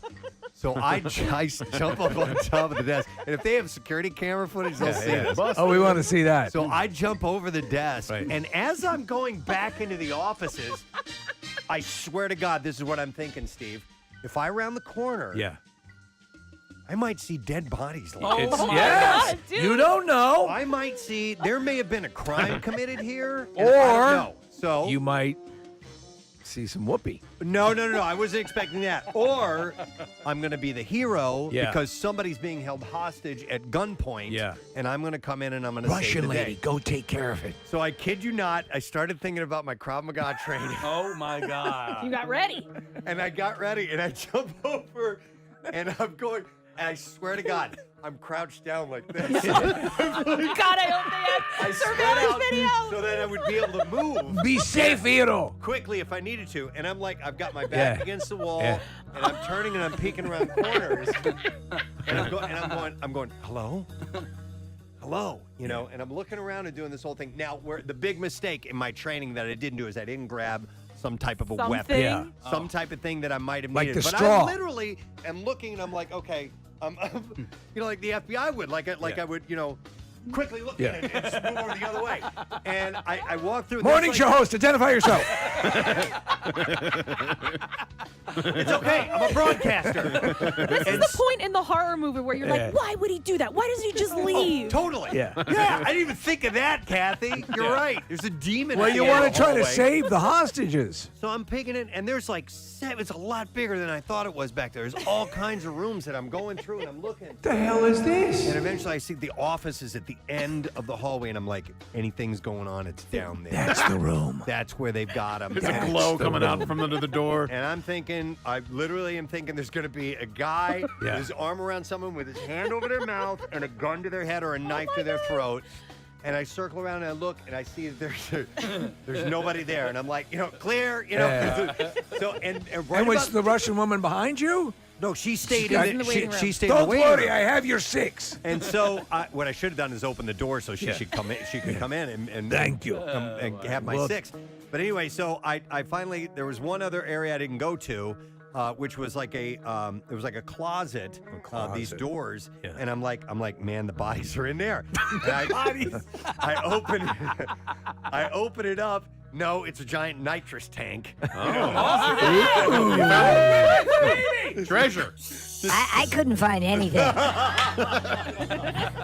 You were back there for very long. What happened? Nothing. I was looking. It's a giant nitrous tank, and right then, I hear, come back. I hear the lady yelling for me. Help! She's like, no. She's She's like, someone's coming. I'm like, I'm busted, man. She's like, because I thought they were going to be in the room when I got out there. Right. She's like, no, I saw them go by the door because it had a glass, Yeah. a glass out into the hallway, and there was another entrance to the back of the office back that way. She's like, I saw them go by. Quickly. So I come running back, and as I step back, they're making their way back into behind the desk, and I look up on the desk, and there's a giant footprint from where I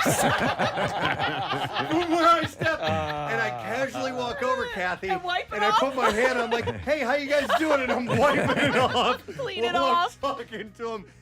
Never said a word about it. And they saw you on the other side of the divider? It was like I was waiting in the room the whole time where I was supposed to be. And they were just running late. They had another thing they had to go do. And so, what did the Russian lady say? I thought about telling them. I thought about saying, but I went creeping around in their office. Yeah, nah, just leave But it. it was the best intention. I thought I was You going were to be worried. saving the day. It is kind of weird to not unless, did they say it was an emergency of some sort? They knew they had an appointment. Why not leave a little sign back in 5 minutes? I don't know. Maybe I didn't it was ask. lunch and they were. No, it wasn't lunch. No? They had to go to the hospital or something was going on. But anyhow, you should have seen me. I was crouched down. Oh, that's great. I was crouched down like this. I was in the mode, and it was very surreal. But That's amazing. that was a bit of an adventure yesterday. So that would have been great if they walked in. Oh you my come God. back. You've What got was I gonna do, man? You've got the nitrous tank of your arm. Yeah. You've got some of the tranquilizers and yeah. And you and the Russian lady are. I didn't see anything. Yeah. I didn't know how I was going to explain it Oh, if man, they that's came funny. walking in. But I had the best of Listen, intentions. the place was empty. I'm going to save them. Man. All right. Well, anyhow, it was a great day. Bella Hadid is getting real about her mental health. The 25-year-old model shared a raw post Tuesday saying that her life isn't as picture perfect as it may seem. Who's this again, Preston? I'm sorry. This is Bella Hadid. Bella Hadid. Is that your favorite Hadid? I vastly Oh, come last on. week was a Gigi week. No way. I have to admit it. It's got to be. I know Yolanda. Yolanda Hadid. Well, that's the mom, right? No. No? Now you're making fun of this legitimate thing here. Which one lives? Where do you stand? One lives in the area, right? Gigi's are I think two local, of them. right? I think the mom and the daughter live here. Well, Which I have daughter? nothing against Yolanda. Which daughter, Kat? Who's Bella? the- Or, It's Gigi. Bella or I know Gigi? Yolanda. Who just had the baby? Gigi. Gigi. So I'm she going to say it shared, one more time. Gigi. she shared a video of Willow Smith that resonated with her. In it, Smith talked about her insecurities and not feeling good enough. Hadid had also included a gallery of selfies of herself crying and a candid caption about her mental health. I'm so tired of on on TikTok and Instagram videos of people filming themselves crying. Oh, that's you know? not the first thing you think to do when you're the crying reaction. Yeah, no, I don't do that. Yeah, I'd like to keep that kind of person. Yeah, and remember the mom who was busted Oh, with the man. kid in the front seat? Trying to make her kid Trying to cry. make the kid cry? Yep. There was I just watched one of somebody crying. And I was like, oh God, here we go. Knock it off. Another one. But wait, she was opening her own boutique. And that's why she was crying. She She was was like, happy? this has been a long road and it's finally here. And I'm so happy to bring this to you guys because now you can shop all of my clothes in person. Let's check in a year when she's crying when it My fails. clothes. I was like, what is this? Hey, a lot of small businesses. I know. Statistically. All right, well, anyway. Not mine. My boutique is going great guns. Hadid wrote, I love you and your words. It made me feel a little less alone, and that's why I'd like to post this. So she was commenting on a video of Willow Smith. Hadid reminded followers that they are not alone, and there is always light at the end of the tunnel. She said, this is pretty much my everyday, every night for a few years now. Social media is not real. Yes, that's right. Okay, for anyone struggling, please remember that. Sometimes all you've got to hear is that you're not alone. So from me to you, you're not alone. I love you. I see you and I hear you. No, it's just like the Na'vi in Avatar. I see you. Yeah.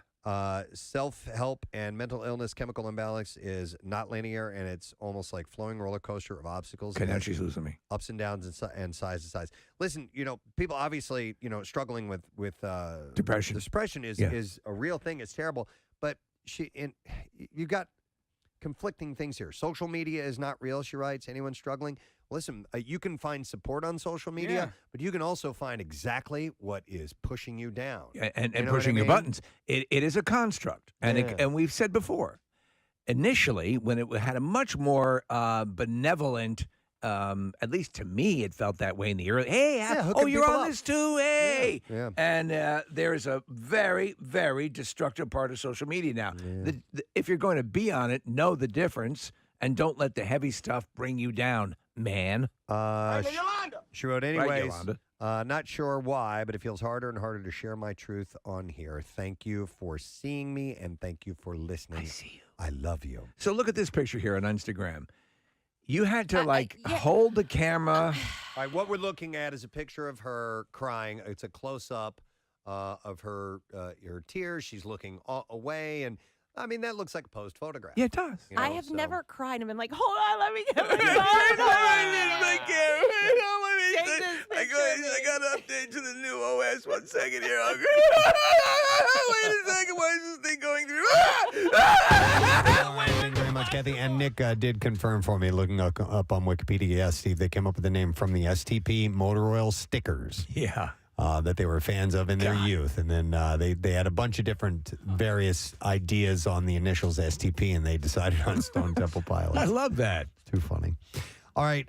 Yes, Casey. So our computers are down, so we were not going to be able to see our next guest, but we can hear her. Okay. All right, on the Zoom. We have a 911 call that we're going to play a little bit of. Maggie Drozdowski got bit by a shark. Yes. Stone Harbor. All over She's the news. okay. It Yeah. was 6 stitches, pretty nasty gash, but nothing life-threatening or anything along those lines.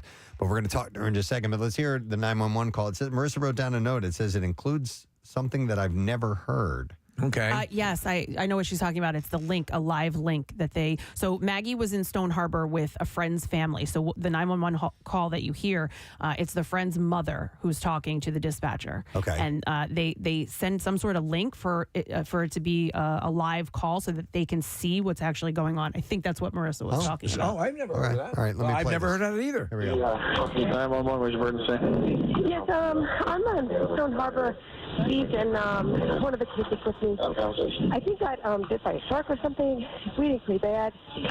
Okay. You're on the beach by 110th Street or 110th. I'm on 110th. I'm trying to carry her, and it's like, I'm just worried. Okay. She's out. All right. Is there any way that you can go ahead and, wrap a clean towel around that for me? So we've got a towel around it. All right, and then you're going to go ahead and try to control the bleeding for that one, correct? Correct. I'm trying to control the bleeding that way, yeah. We're just going to have a cool story to tell. Okay. I'm going to send you a prepared live link here. What it does is that'll allow me to see what is going on there before the ambulance guys get there, so I know I can give them an updated part here, okay? Okay. Okay, I see it now.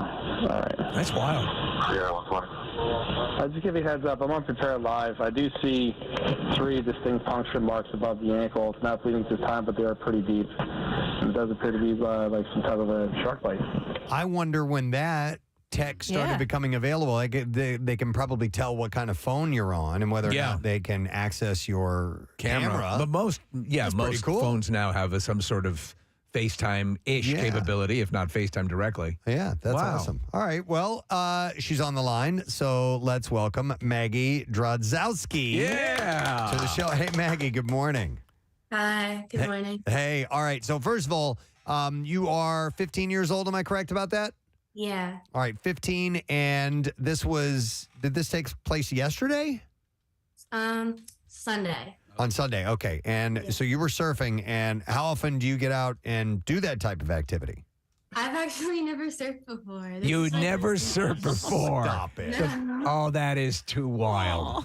I figured you were a seasoned surfer, and then this was, hey, that's crazy. In fact, I was going to ask, I'm sure you see stuff like this all the time when you're surfing. Your first time. Yeah. Wow. All right, so walk us through what happened and what the sensation was that you felt.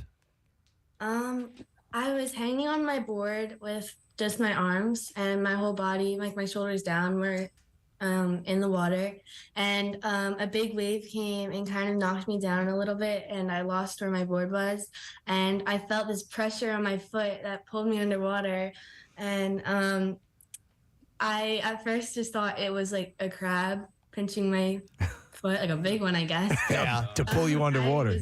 Yeah, I was in shock, but then I realized it's probably not a crab, and I shook my foot as hard as I could, and after like 5 seconds, it finally let go. Oh my God! Okay, okay. so All right, we have a load of questions now. I was thinking just a nip, it bites, but it clamped down and held on. Could you feel like your toes inside of something? Or was it from the side biting? It was more from this side. Okay. It just felt like a lot of pressure around my foot. I could feel the teeth, but it didn't really hurt at first until I got out of the water. Sure. So were you prone, stomach down on the board, and you got knocked off? No, I She had her was arms. hanging on with my arms. I got you now. Okay. In the water. So and then you felt a lot of pressure, and you said you felt being pulled. So this thing had to be fairly sizable to pull you underwater a little bit, right? Yeah, it didn't completely tear me down super fast, but Yeah. it did pull me down a little bit. That's enough. Were you scared in the moment, or did it take until after you realized what had happened? Yeah, I was scared. I screamed. I was screaming underwater. I don't know if that's also what scared it away, but I was screaming. Well, And, if you were pulled underwater fully. yeah, not super far down, but it did pull me. I will tell you this, and we were talking earlier, Maggie, in the news. I've done a fair amount of swimming, spent a lot of time in the ocean, and I love it. If a piece of seaweed touches my leg, I can literally run on water. I'm screaming. So you had something pull you underwater. Would you say that you were, besides your initial shock, were you able to keep any of your wits about you at that point? Yeah. Yeah. I was. All right. Actually, my friend here that was right next to me when it happened. Yeah. Oh, she's Sure. there. Bring her in. Bring her in the screen here. Hey. I think that's Sarah, right? Yeah. Hey, Sarah. Okay, Sarah, you were in the water too? Yes, I was. And could you indeed hear the blood-curdling scream coming from Maggie as she was bitten by a shark? Yeah, I heard it and I quickly turned around and she got pulled under. I thought she was drowning or something. Wow. All right, so have you surfed more than Maggie, or is this your first time too? Yeah, I've surfed for a little bit over a year. Okay. All right. So you're used to being out there. This is her first time. You're walking her through everything, and then all of a sudden she gets bit by a shark. How far did you guys have to go before you made it back to the beach? We were about 50 feet out. I couldn't feel the bottom. Okay. All right. Yeah. I mean, all of that is exactly what goes into the classic nightmare. Surfers have issues with this. And so, if you spend any time out, you'll see things and kind of your mind will play tricks on you. Sometimes you think you're seeing a dorsal fin or something. But, I mean, to have this, that's the ultimate. You see nothing and you get pulled on from underneath the water. It's just, Hey, Maggie, so you guys start making your way back to the shore. Did it start hurting when you started putting weight on it, or was it after? Immediately when I got out of the water, it stung really bad. So I looked at my foot and it was all bloody. And I had to limp all the way to the top of the beach to get to her family. Oh, so you're getting sand all in the cut and everything? Yeah, I didn't want to I knew I couldn't probably get sand in it. It'd probably make it worse. Yeah. So I tried to limp the best I could all the way to the top. Were you carrying the surfboard with you, or did you just leave it? Yeah, I was carrying it. Don't want to lose your surfboard. I'm sorry, Maggie. What's your friend's name again? Sarah. Yeah. So Sarah, were you trying to help her as well as she's moving up onto the, or did you just say, I have surfing to do? Well, it wasn't really like that. But I thought she was getting pinched by a crab or something. Those damn crabs. Especially with my brother, because I didn't think it would be a shark or as serious as a shark. I swam in on my own. I did it all by myself, and they were still in the water. Oh my God. Sarah, is Stone Harbor a spot you usually go surfing? Yeah. Okay. Does your family have a house out that way? We have a house in Wildwood. In Wildwood, okay, but you go up there to go surfing. Okay. So, Maggie, when I was in school and somebody might break a leg or an arm or whatever, they would get a cast and the cast would get signed, and then you'd have a lot of stories to tell. Are you going to get anything to wrap up this wound and get that signed? Like, what stories do you get to tell to your friends? And also, when will you be back in the ocean to go surfing again? Ooh. Well, right now I don't have a cast. I just have like a band, like gauze wrap that I'm taking on and off. I have to put a new one on every day. That will probably be on for like about 2 weeks, and then I don't know when I'm gonna get back in the ocean. Listen, Probably not this summer, but this story, no matter, listen, I know that thankfully it wasn't a life-threatening wound, but you need to keep increasing the level of this story. You need to keep say that you rammed your fist into this shark's gaping maw and say, and then also with Sarah, you have to say, and Sarah, she was laughing while the shark was attacking me. It's because it's got to become right now you've got the coolest story at school, I'm sure. So well, and you know what, affecting the a large population that's going down to the shore this weekend. I mean, it's Memorial Day weekend, and you were bit by a shark just on Sunday. My son, I was showing my son the pictures, and he was like, "I'm not going in the water. I'm not surfing this weekend." Yeah. I'm sorry, were you going to jump in, Casey? Okay. All right, so have they, Maggie, indicated or guessed as what kind of shark may have bitten you? no, they don't know. They have no idea. But people have looked at it and said it most definitely is a shark, just by how much damage it did. And that expert at Stockton University. The expert at Stockton University. Okay, all right. It might be a sandbar. It could be. It could be. Listen, it could be everything up to a bull shark and a great white. It's all possible. It's. I mean, and those are all very dangerous. However, just so everyone can be confident, they say it's a 1 in 11.5 million shot at getting bitten by a shark off the Jersey coast. So you're the lucky one. Yeah. Unlucky. Lottery winner. So Maggie, on the 911 call, who was that? Was that Sarah's mom? That was Sarah's mom. My family was not there, but they were at my house, which is like 2 hours away. Oh, man. And I so was with Sarah's family. It sounded like she said she was carrying you. And so she was carrying you and held the phone and was making the call at the same time? Yeah, she was trying to carry me. I was half on the ground, and then she was carrying me with like about 2 arms. Then Sarah ran up and tried to help, but we didn't get really far because there's a big hill. Did an ambulance come get you, or did they just drive you to Cape May Regional? An ambulance came. Okay. Yeah. So to an earlier question, guys, do you plan to return to surfing, or what's your take on this right now? I think that I am gonna go surfing again this summer. I think part of the reason I'm not that scared is because it didn't happen to me. I think that's very logical. Yeah. You, as long as you have Maggie to push into the shark's mouth, I think you're fine. Hey, Maggie, so what grade are you in now? I'm a freshman. Okay, so you have some time, but do you think when you graduate from high school, you might want to go to college? Yeah. When you go to college, you often have to write a college essay, and I have a really good subject for you. It's you getting bit by a shark and what you did afterwards. So just write this down now, write your story out, and then you will have nobody else that applies to that college is going to have that story to tell. You're going to stick out. I will. I'll do it. Where do you go to school, by the way? Bishop Shanahan High School. There you go. And Maggie's also a competitive ballroom dancer. This is why Kathy's such a fan. So what are you going to do? You're just going to rest for a few weeks. When will you be able to get back to dancing? Hopefully soon. Probably at the most 3 or 4 weeks. Hopefully. Okay. Well, perhaps you could pay to have an orchestral version of Baby Shark put together, and you can dance to that. Sarah likes that. That's a great idea. There you go.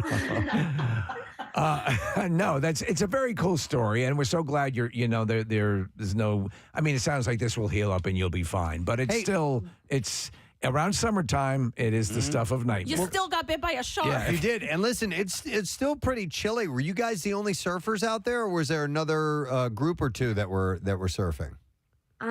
It was me, her, and her brother, and then kind of close to us was another surfer, and that was really it. I mean, a few blocks down, I think there were more, but not really near us. I didn't know if like a crowd started forming when the ambulance got there or anything like that. But, yeah, Lethal huge crab. but it's pretty empty there right now. So wow, this is a crazy story. But I would just have a massive heart attack. I think I might have PTSD after something like that. Forget it. You know, like it would bother me. I don't know if I could go back in the water again. I mean, right now I don't care. I swim in the ocean all the time, and I don't even think about it anymore. Right. Because you think it's not going to happen to you. You got to adopt Sarah's philosophy. It's always going to happen to someone else. Yeah. Wow. Well, pretty wild story. We are very happy that everybody's okay, Maggie. Yeah. And a few weeks, and you'll be back at ballroom dancing and all of that good stuff. But savor this story. Not many people get to tell this story, and you do. So congratulations. It's a national story. Yeah. It's true. All right. Well, listen. Thanks for sharing the story, Maggie, and Sarah. Thanks for jumping in. We appreciate it. Thank you. All right, take care. All right, there goes Maggie Drozdowski and her friend Sarah, and 15 years old, gets bitten by a shark and is okay. 6 stitches, which is still a nasty gash. It was bleeding a lot, and so I mean, puncture wounds on a shark's tooth, and you don't know. Again, the odds are staggeringly against anything like that happening. But the surfers are out there so often that they will encounter things like that. Where they really have issues is like Southern California, where they'll go surfing and there's a huge seal population. Right. And that's what happens. It draws the real large predatory sharks are drawn in by stuff like that. Yeah. And someone who's surfing wearing a wetsuit from below. Yeah, well, the bottom of the surfboard looks like a seal's belly. That's why when you go to the aquarium and you'll see a seal swimming along, it's swimming upside down. Oh, my God. Looking for predators coming up. Yeah. Wow. I'm never going in the water again because of Maggie's story. But what about ballroom dancing? Are you still feel? Yeah, I'm good with I mean, that. she was attacked by a shark, and she's a ballroom Listen, dancer. I had a story in the Bizarre File yesterday of a guy getting bit on land by a shark. Right? Yeah. So, Yeah. we're pretty much screwed. You know what? Even the horseshoe crabs, which are totally harmless, freak me out a little bit. Yeah. They freak you out at all, Case? They're big. Yeah, they're big. They're delicious, though. When I use my Scientology tooth to crack the shell open. But they, I never see any live ones. Very rarely, on occasion, but for the most part, they're just dead ones washed up all over the place. Do they bite? I don't think so. No. Do they even have mouths? Well, you know what? They don't have pinchers. I don't think. I don't even know which direction they go in. Like there's the pointy part. The other side.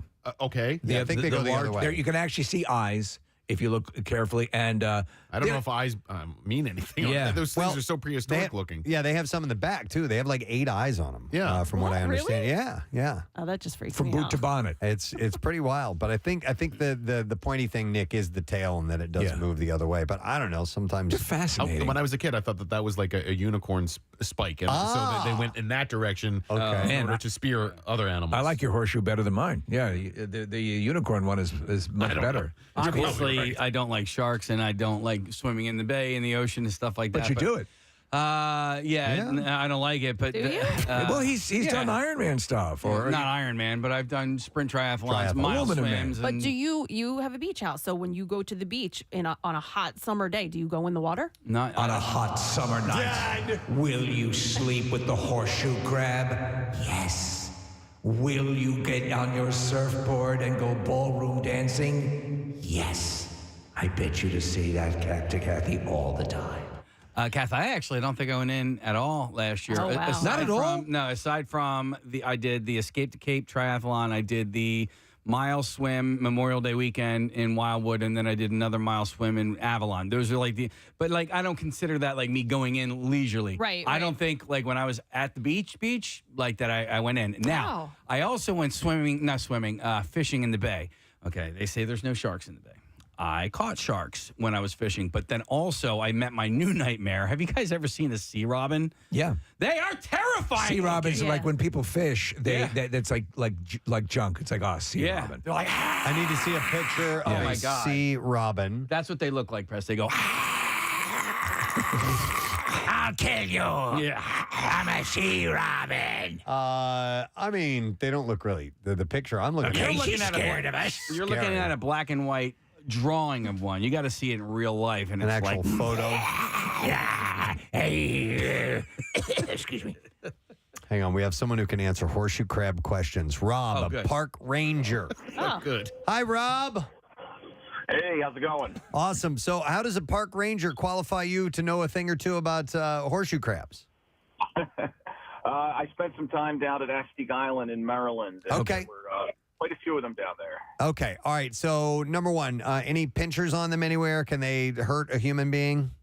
No, they're pretty harmless. They do have pinchers, but you can literally put your finger directly into the pinchers, and it's not going to hurt. So just finger that horseshoe crab. Can the tail do anything to you? No, the tail is really just to sort of steer them along if they swim, or to flip them, mainly to flip them back over if they get knocked on their back. Basically, God's practical joke. All right. And then Nick was wondering which way they go. That tail is indeed in the rear, and they move the other way. Okay. Yep, the tail is in the rear, and their mouth is sort of like in the center of their legs. So Okay. if you flip them upside down, they kind of just walk along while shoveling junk into the middle. like a of their vacuum cleaner, basically. Yeah. So their mouth is. Do they have one mouth or multiple mouths? It's what you maybe can call a mouth. It's in the center of their legs. It's just a maul Yeah. in the center of their legs that as they're walking, they're shoveling whatever they come across into there. And It's a sea just Roomba. really the movement. Yeah, of it their is. legs. It's a sea Roomba. Put Yeah. it in the mall in the middle of my legs. Yeah. Hey, so what about the eyeballs? What am I right about them having like 8 eyes? Yeah, they've got. I think it's 9. Okay. They're really. Less I'd call them eyes and more just like light receptors. They have an odd number of eyes. What the hell's wrong with this creature? They actually have a light. They have one on their tail. Yeah, I'd want that too. It's their backup camera. Did you know their blood is blue? They're very wealthy. They're very wealthy. No, I'm going into the water for a dip. Their blood is pretty valuable. It's used in medical research. Yeah. So I saw a picture one time where they take these things, they harvest them, and there's like a big chorus line.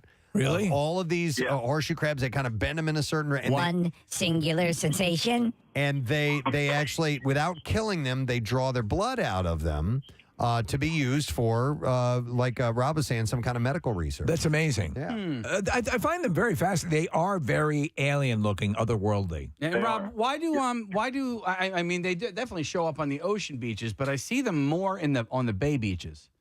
Yeah. So they come out. The Delaware Bay is actually the biggest breeding hermit crab mating area. So they come up on the shore. They lay their eggs. They're up there mating, and then they're actually really important to the migratory birds. Yes. Migratory birds that once they get to this area, Delaware Bay area, they're starving. So we looked at a property in the villas, and we were told that, now listen, every year there's this giant horseshoe crab mating that takes place, and then after that, the birds come in. And like birders from all around the world come in to see these birds come and feed. Is this like on all of these horseshoe crab, eggs? Is this like dweeb sturgis? Yeah, it's like that. Yeah, totally. Yeah, they all flock. Yeah. So I think it happens in like late May, early June, right, Rob? Yeah. So it's the popular spot to go see a lot of birds that you're not really going to otherwise see, because all those birds that are migrating, they're stopping to gorge themselves on horseshoe crab eggs. It's fascinating, and it says the horseshoe crab blood is a miracle vaccine or a miracle medicine. Is that how they describe it? I don't know. Yeah, right up there. Read that. Yeah, miracle vaccine ingredients that saved millions of lives. Wow. Crazy. Yeah. All right. Well, thank you for the information. Thanks, Rob. We appreciate that. Yeah, absolutely. Horseshoe crab wrangler, Rob. Yeah. Steve, you know what I love seeing down the shore is you will see like a seagull or whatever grab a clam. Yeah. And it'll fly and it'll just drop it onto the street to crack the shell. Yep. Yeah. Absolutely. You do see cool stuff there, like ospreys with fish in their talons, and that's pretty cool. Unicorns. We will be down there very, very soon. Yes, we will. Friday, in fact, for Keenan's, the live broadcast officially open to the Jersey Shore, and shark attacks everywhere this year. We won't be in the water. No, I think we're going to be all right. Yeah, you'll be fine. Come and join us for that. And you know where there are no sharks? In the lazy river. You're damn straight. At Maurice Piers. And we have a special big friggin' deal this week. You can get a same-day ride and water park combo to Maurice Piers for $70, unlimited rides for an entire day on all 3 piers and both big water parks in Wildwood. And you can go to WMMR.com and use the keyword deal. It's only through Sunday while supplies last. And they're valid all summer, June 9th through September 4th. It's great. Make sure you take advantage of that before they are all gone, by the way. All right, why don't we take another break? Come back in just a second or two. And don't forget, today is Tattoo Tuesday, so we have a chance to win a Preston Steve themed tattoo. Text word tattoo 39333. We'll come back in a moment. Preston and Steve. All 93.3 WMMR. She keeps opening the wrong app that looks like the app for the phone. No, that's not the Instagram. No, that's If you thought that Bradley Cooper and Lady Gaga looked like a couple in love at the 2019 Oscars, it's because they planned it that way. I know that she has already said that, but he is finally saying something. He was talking to the Hollywood Reporter on Wednesday, and he had said that he wanted the performance to mimic the scene in the movie in order to help him manage his own fears about singing live. So I get it. Yeah, absolutely. He's playing a role. And by the way, he is in front of a bunch of musicians because it was. Oh, I'm sorry. It was at the Oscars. At the Oscars, it's in front of the world, basically. Yeah, he's singing this song. They obviously have a very strong friendship. Yeah. You know, I mean, it was. So it's friends, lovingly, and you know. They're performers. Yes, they're liars. They know they're playing a role. They're having fun with it. They're paid liars.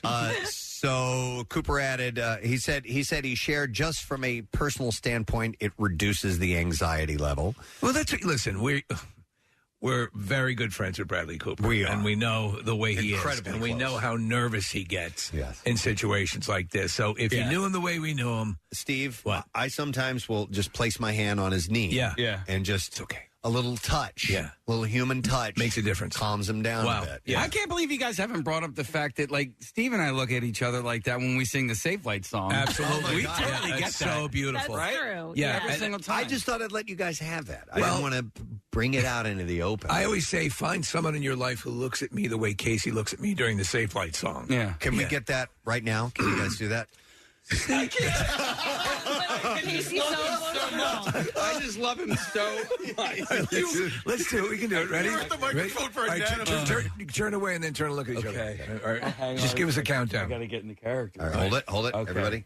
3, 2, 1. Safe Light Repair. Safe Light Replace. Oh.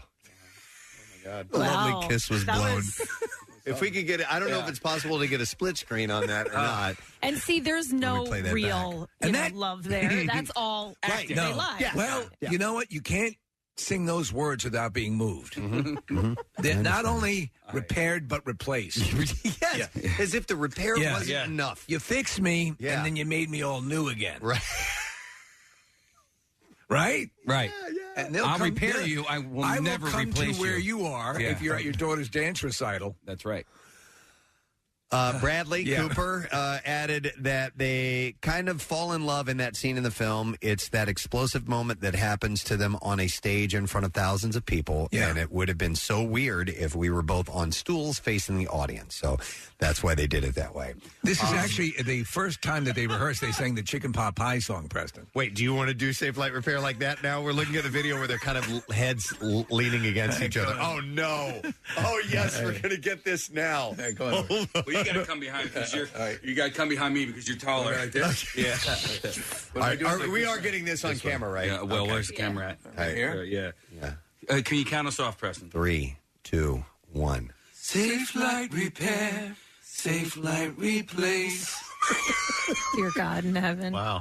How was that? Was that good? Thank you. I was convinced. Bravo! Thank you. Can I just? We are involved with other people. Yes. We're just, I have the deepest respect for Diane, and I know Casey. And you I, love Claire. her, yeah. And your cats. And my cat. More on the creepy side for me. You don't know what that song means to us. I know, I guess. Sounds a little jealous, does she not? I'm getting that. We I have think to look. you guys. I don't think you were harmonizing though. I think you were You were in unison on that. Our hearts were harmonized. Hearts were hard. So the monetary donations for Camp Out for Hunger continued until the day before Thanksgiving, and the final tally of money that you donated at Acme Markets is $1,454,710. Just amazing. And that added to our final monetary donation, with everything added in, for Camp Out for Hunger this year was $1,802,000 to help feed people in this area. Oh, my God, another banner year. $1.8 million, and you put that on over 2.3 million pounds of food. I mean, again, another situation where you figured, how are they, how are we going to get to that point? How are we going to top the miracle that was last year? And look what, people just step up. They're amazing. Yep, it's pretty incredible. So thank you, thank you, thank you. Before we get into our concert announcement and music news, Nick, what were you laughing so hard at right before that started? Or do we even want to know? You want to know. I would just want to take a seat, Preston, and I got my little chair here. Oh, and I didn't do it again. Oh, there we go. And somehow, Casey found a way to rig it so that it just slowly descends. I took video. I took video. Okay. You did? How did you do this? All right, so stand up and you'll see. Because it'll go back up. Yeah. So there's a handle that will allow you to lower the seat, and I assume he taped it, right? He tied it. I tied it with a bandana. That took work. I'm impressed. So it just sinks down slowly. I was just so kinda glad. cool. I didn't know how I was going to react, and I was just so grateful that it didn't slam down and have you fall. You got to be careful. All I heard was everybody in on this but me? You had your headphones on. I think. saw Casey come over here and tie it, and I go, "Are you trying to kill him?" And he goes, "No, but his chair will sink when he sits in it." Where'd you get that idea? I don't even know. It came out of nowhere. It came out of nowhere. I saw the bandana sitting there. Okay. And Nick wasn't there. I was like, I wonder if I could. I mean, it was like lightning fast how the synapses were firing. Okay. Not as permanent, but definitely some pain involved. Florence Pugh, the actress, recently pierced her nose, but confessed that she fainted in the process. Oh, my God. Yeah. Really? She captioned an Instagram photo that says, "When you want to be a cool grown-up and get a cool new piercing and you instantly fail, go green and then faint." All right, so Kathy, did you faint when you got your not your ears pierced, but like you got your belly button pierced? Nah, I didn't. She had a nipple pierced. I didn't know. faint. I didn't want to bring that up. What's that? I didn't want to bring How that can you up. not bring that up? You're obligated to bring that up. Are you kidding me? Case, my problem is looking at it. If I see it happen, I'm out like a light. Okay, so Florence went with the septum, the middle part. Okay. Okay. I dig. I like a nose piercing, like the off to the side. Yeah, the nostril. Yeah. What do they call it? That's usually a stud, is it not? Yeah. Stud. Yeah, the septum thing, sometimes it looks like you get boogers hanging out of your nose. It's just gross. I don't like that. Yeah, the booger thing is real. I do like the stud. Yeah. I think that can be cute. It's good if you're a bull. I think it works quite nicely. My girlfriend has one.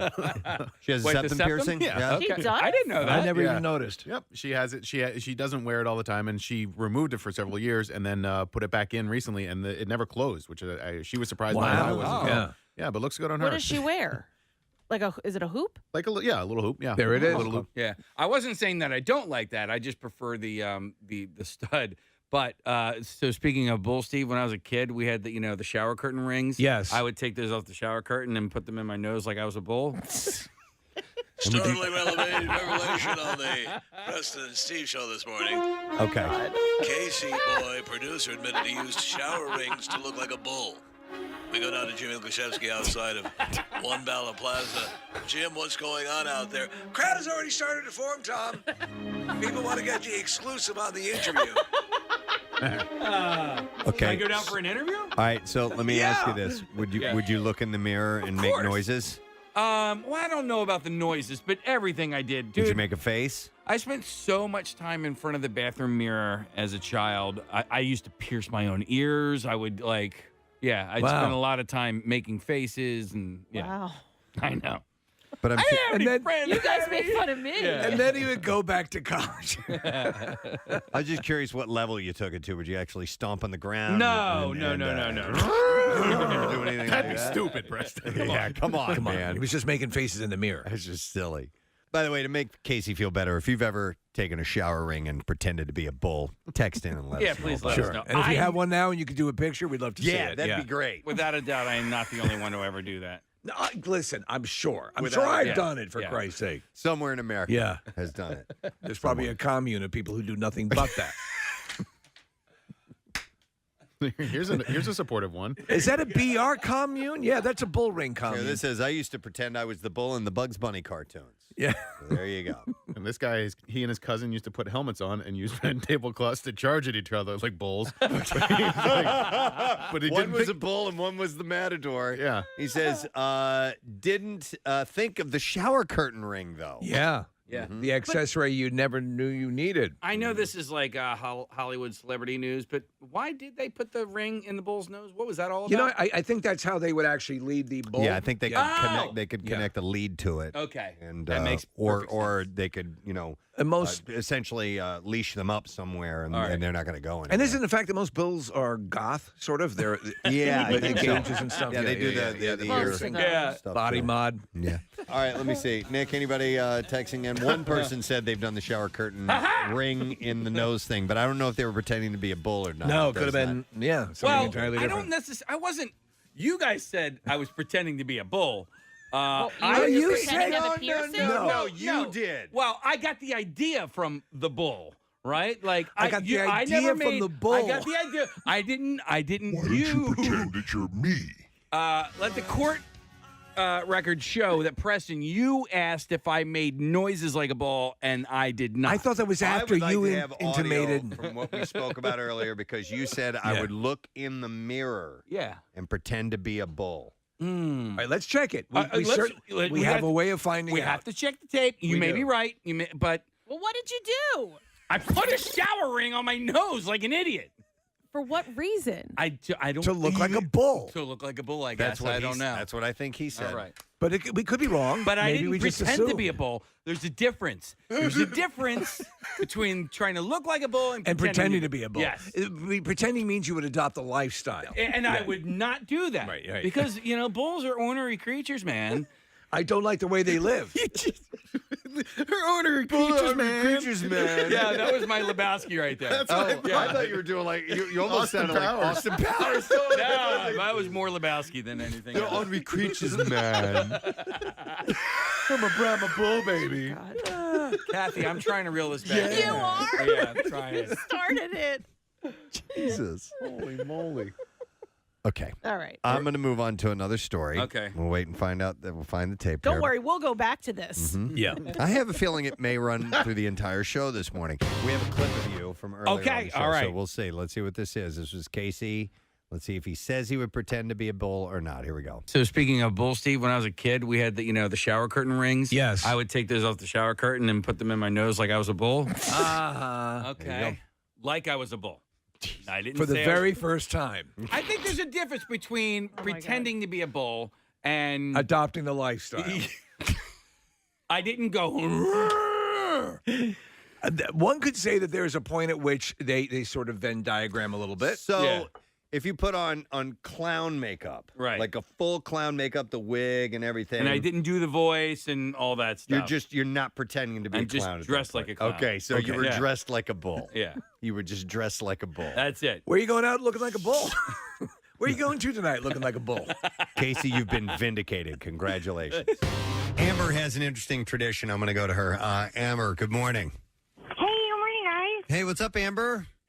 So much. I just the Christmas trees. The prices have been so crazy the last 10 years or so. Yeah. We kind of started a new tradition in our family. When we go out to get the Christmas tree, we go up to them. We just ask them for show us the ugliest Christmas trees that you can, and we kind of make a game and see how pretty we can make it. So And we usually you just like give them to us. Charlie you Brown. like Charlie Brown it up then? Yeah, I love as it. early as we can get it, and I tell my daughter every Christmas tree deserves, or every tree deserves a Christmas. That's a good. Yeah, I like that. No, that's cool. If you can do that, I'm down with that. So you take an ugly tree and you try to make it a beautiful tree. Yeah, and you have no, I mean, like they come out awesome, but when, we first bring them in the house, it's like, oh my God, they have like 3 needles on them. My wife tells the story of my father-in-law. They were 9 kids and a huge family, and they'd get like a lesser level tree, and my father-in-law would get it drilled. All righty. Thank you, Kathy. I'd like to do this right now, real quickly, because our friends from Sequoia Outback have stopped by this morning, and our buddy John, who owns the joint, has been out grilling up food in the parking lot. No idea. Well, they have all the great stuff for your outdoor kitchen, Primo, Weber, and a few others as well. So they have all the cooking equipment that we can handle. That's where I got my barbecue. And so get to the Memorial Day sale, which is going on now, and you can get your backyard ready for entertaining. By the way, it is like the largest outdoor showroom in the country. It's massive. It's several floors, and we love. I've gotten all my stuff there, so highly recommend it. And I tell you what we'll do, courtesy of a Sequoia Outback. They have given us some money to give away. So I got $50 so you can fill your grill this weekend from Sequoia Outback. And all you have to do is be the 10th caller right now, and we'll give that to you. That's all you have to do. 215-263-WMMR. Call right now, and we will give you $50 courtesy of Sequoia Outback. And, swing by there today and see what they've got for you, my friend. All right, update on something. Yes. I just wrote down a couple of things I can mention here, but we'll get to that in a second. You're the acknowledger. But I am acknowledging Casey Boy and the fact that he took Kyle shopping so that Kyle doesn't have to eat out of the vending machines anymore. Yeah. And, at least for a while. Well, at least for a little while. Well, hopefully I was able to jumpstart things for him because Kyle, I felt, was more so living out of the vending machine rather than using that as you know what, I'm kind of hungry and I don't have anything with me today. It's almost prior to this, I haven't, mind you, it's only been a couple of days in effect where you stepped in and went shopping with him, but often is the time I'd go to get a cup of coffee, and he would actually be kind of delivering a monologue to himself, standing in front of the vending machine, like trying to figure out what he was going to purchase. Kyle does talk to himself. Yeah. I've heard him do that. Yeah, and that's fine. I talk to myself. I do all the time myself as well. Yeah. But Kyle, as a matter of fact, I yelled at him one time, but it was not me necessarily yelling at him, but more so to him.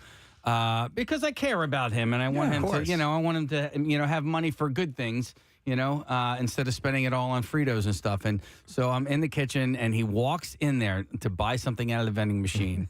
He sees me. He does an about-face, turns around and walks away. I was like, dude, just get your stupid Aquafina water. Go ahead, spend $1.50 on your Aquafina. So you're spending, That's a typical single guy thing, though. Doesn't matter what age you are. That's just what they do. It cracks me up that it gets under Casey's skin so much. Well, listen, he's got a point. No, I agree. He's saving Kyle a lot of money by doing this, but I just think guys in that situation, they don't really think about that and they don't really care. So he has been living on his own for a little while, and as we were shopping at Target on Friday, he revealed to me that he doesn't cook much, and I understand that as well. But Press, I feel like you were a bachelor living on your own for a while. I think it's kind of important to maybe learn how to cook just a little bit. You don't have to make fancy stuff all the time, but and I know it's also kind of hard to cook for one person. I remember way back when there was an argument when Maxim magazine was the thing. Yep. And it catered to single guys. And there was an article that was like, you need to know how to cook 3 things, just on the off chance that you need to cook for someone else. Remember what they were beside yourself. Yeah, there was a nice steak with a cream sauce that came with it, and I don't remember what the other things were, but essentially it was you need to have just some basic cooking skills, right? And part of it is so that you can treat someone else to a meal besides yourself. Now, I've also have spent a lot of time with Kyle. We drove across the country together, and we've twice, and we've observed quite a bit about one another. And here's the thing about Kyle. He's 6'4", and he's slender with a crazy metabolism. The dude can just shovel stuff down his throat, not gain a pound. So he does. When food is dropped off here, like today, or like we have John from Sequoia. Yeah. The Velociraptor in the original Jurassic Park, when they lowered that bison into the pen, they showed more reserve than Kyle does. Well, wait, seriously? Yeah. Oh yeah. But see, that's somebody that doesn't grocery shop and whatever. It's a free meal. Why wouldn't you grab it? Yeah. You know what I mean? No. That's fine. But like, going to Pagano's downstairs and eating out of the vending machine. Like I'm trying. And this is not a knock. Like we're just trying to. You're looking out for him. I told you the other yeah. day. You told him if somebody pulls up in a van and says they need help looking for a lost puppy, do not get in. No. What do you think? What do you think the inside of his refrigerator would look like? Oh, At nothing, home? nothing. Oh, yeah, like half of a six-pack, maybe. Maybe like some mustard packets. Yes. Yeah, I wouldn't even Nick, I wouldn't even say the 6-pack because I think he probably gets it, he drinks it, and the next time he needs it, he goes out. He's also with the band and everything. He's got a very intense work schedule. Yes, he works here. He works. He's a great singer and works with the band, so that's around the clock. I would say if you open up his fridge, there'd be one thing in it: a box of Arm & Hammer. Yeah, that would be in there. No, he doesn't even know what that's for. He doesn't even know what that's for. He's like, you eat baking soda? Okay. I didn't really realize that you do that. No. Here's my prediction. I think it is very nice that you did that. I think you're trying to teach him something. I think the second all that food is gone, he's going to go back to the vending machine. Yeah. And he's going to go, he's not going to change his ways and go grocery shopping. I know, but I was hoping that maybe I would kickstart a cat that I know. And Amazon is a great way to do it. Like I have my little protein bars that I eat. Subscribe and save. Well, and that's the thing. Amazon's like, hey, you're probably running low on these things. And I'm like, you know what, Amazon, I am, as a matter of That's fact. why I had at one point 200 packets of buffalo flavored tuna. That's right. But I did say to him on Friday, because, we drove there separately. I'm like, dude, do not put these in your house. These are not for you. Like, you put them under your desk here at work. This is your work food. Do you believe that they're Oh, it right is. now? Yeah, Okay. yeah. As a matter of fact, he came right back here on Friday and put everything under his desk. Should we Yeah. You want to talk to him himself? Yeah. Well, yeah, I'm curious as to what his opinion or not on it is. But Come on in, Casey, Kyle. When you were driving across the country, I think you told me maybe in between the first trip and the second trip or whatever that he's a bit naive about certain things in life. Like he's and a babe in the woods. And yet former military. He's a military He's guy. traveled the world. He's traveled around the world. He knows so little for somebody who's traveled around the world. Dude. All right, and here he is. Hey, Kyle. buddy. I don't like any of this. Why not? By the way, I was walking by the Pierre Robert studio yesterday, and Kyle was in there facing away from me. He was reading a text or something like that, and I wanted to ask him a question. So I took like 2 steps in, and I just quietly, I go, Kyle. He jumped through the roof. Like, I think his head hit a ceiling tile. And I'm like, dear God. You got to remember. You're so jumpy. You are a major broadcaster. Your quiet voice is not that quiet, Preston. It's not. Scared the crap out of me. You diffuse bombs in there. Hey, so how do you feel about Casey trying to, what he sees as helping you out? I appreciate the gesture. Okay. I really do. I don't want you to misconstrue it as something negative.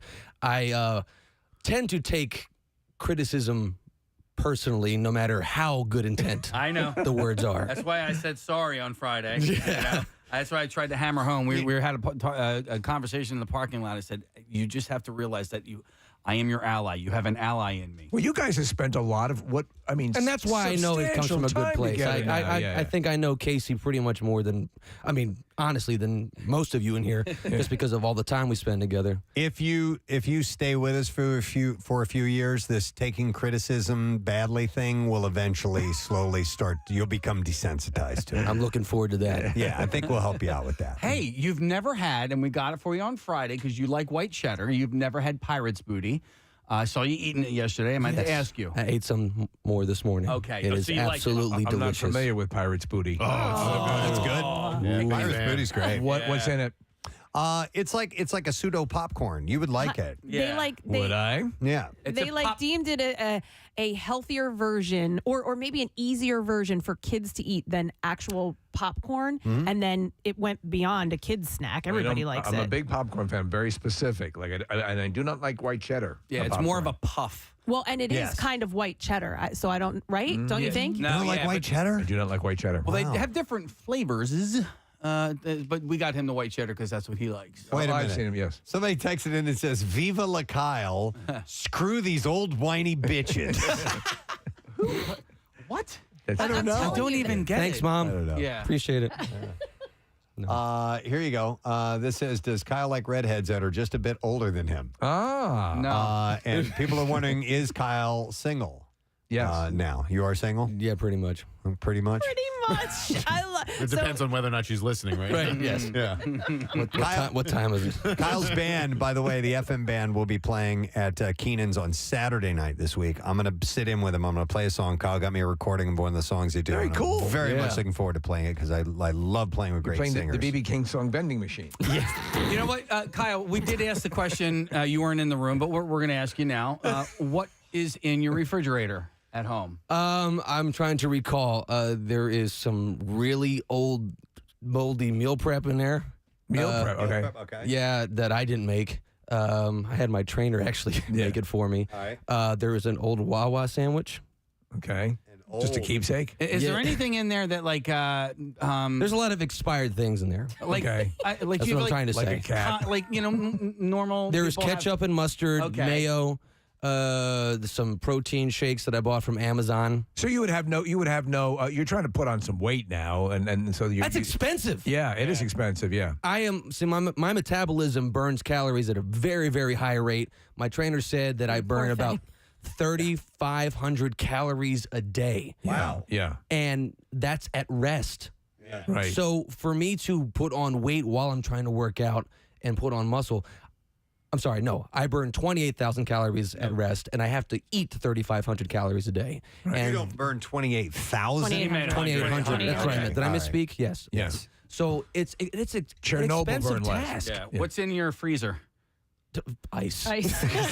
I knew it. Ice, that's all. My Maybe when I was broccoli. single, living alone, it was all takeout in the refrigerator. I didn't do a lot of cooking, and I get it.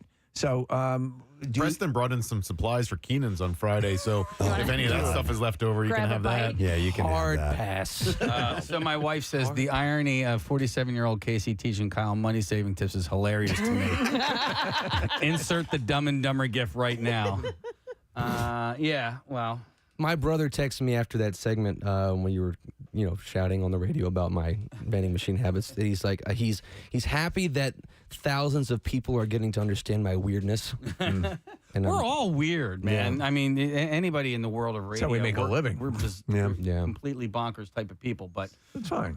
yeah. Well, let's see how it goes. Let's see. So you just started this thing when Casey is sort of your shopper. Yes. See if you like it. If it's something you want to, you're not committed by law to stick to it. You could go back. I'm to the already vending. digging in. Yeah. There you go. I Are you enjoy bringing it. your snacks from home? Are you bringing them in with you? Well, no, they're the here. snacks are here. Oh, you left If them I bring here. them home, they're not coming back here. Got it. And he has to eat a crap load of food. I really do. And that's what he's trying to do. How many Pop-Tarts have you had so far? I've had 2. Okay. And Pirate's Booty. Okay. Wait, do you have Pirate's Booty back there? Can we give? Yeah, Can we have Steve taste it? Steve, do you doesn't want like to try white it? cheddar. I'll try Pirate's Booty. All right, so the Pirate's Booty is under, I said Marissa just left. It's under my desk, under the computer. It's near the scallywag semen. Do you like cooking food at all? Do you like making any food, any dish? No.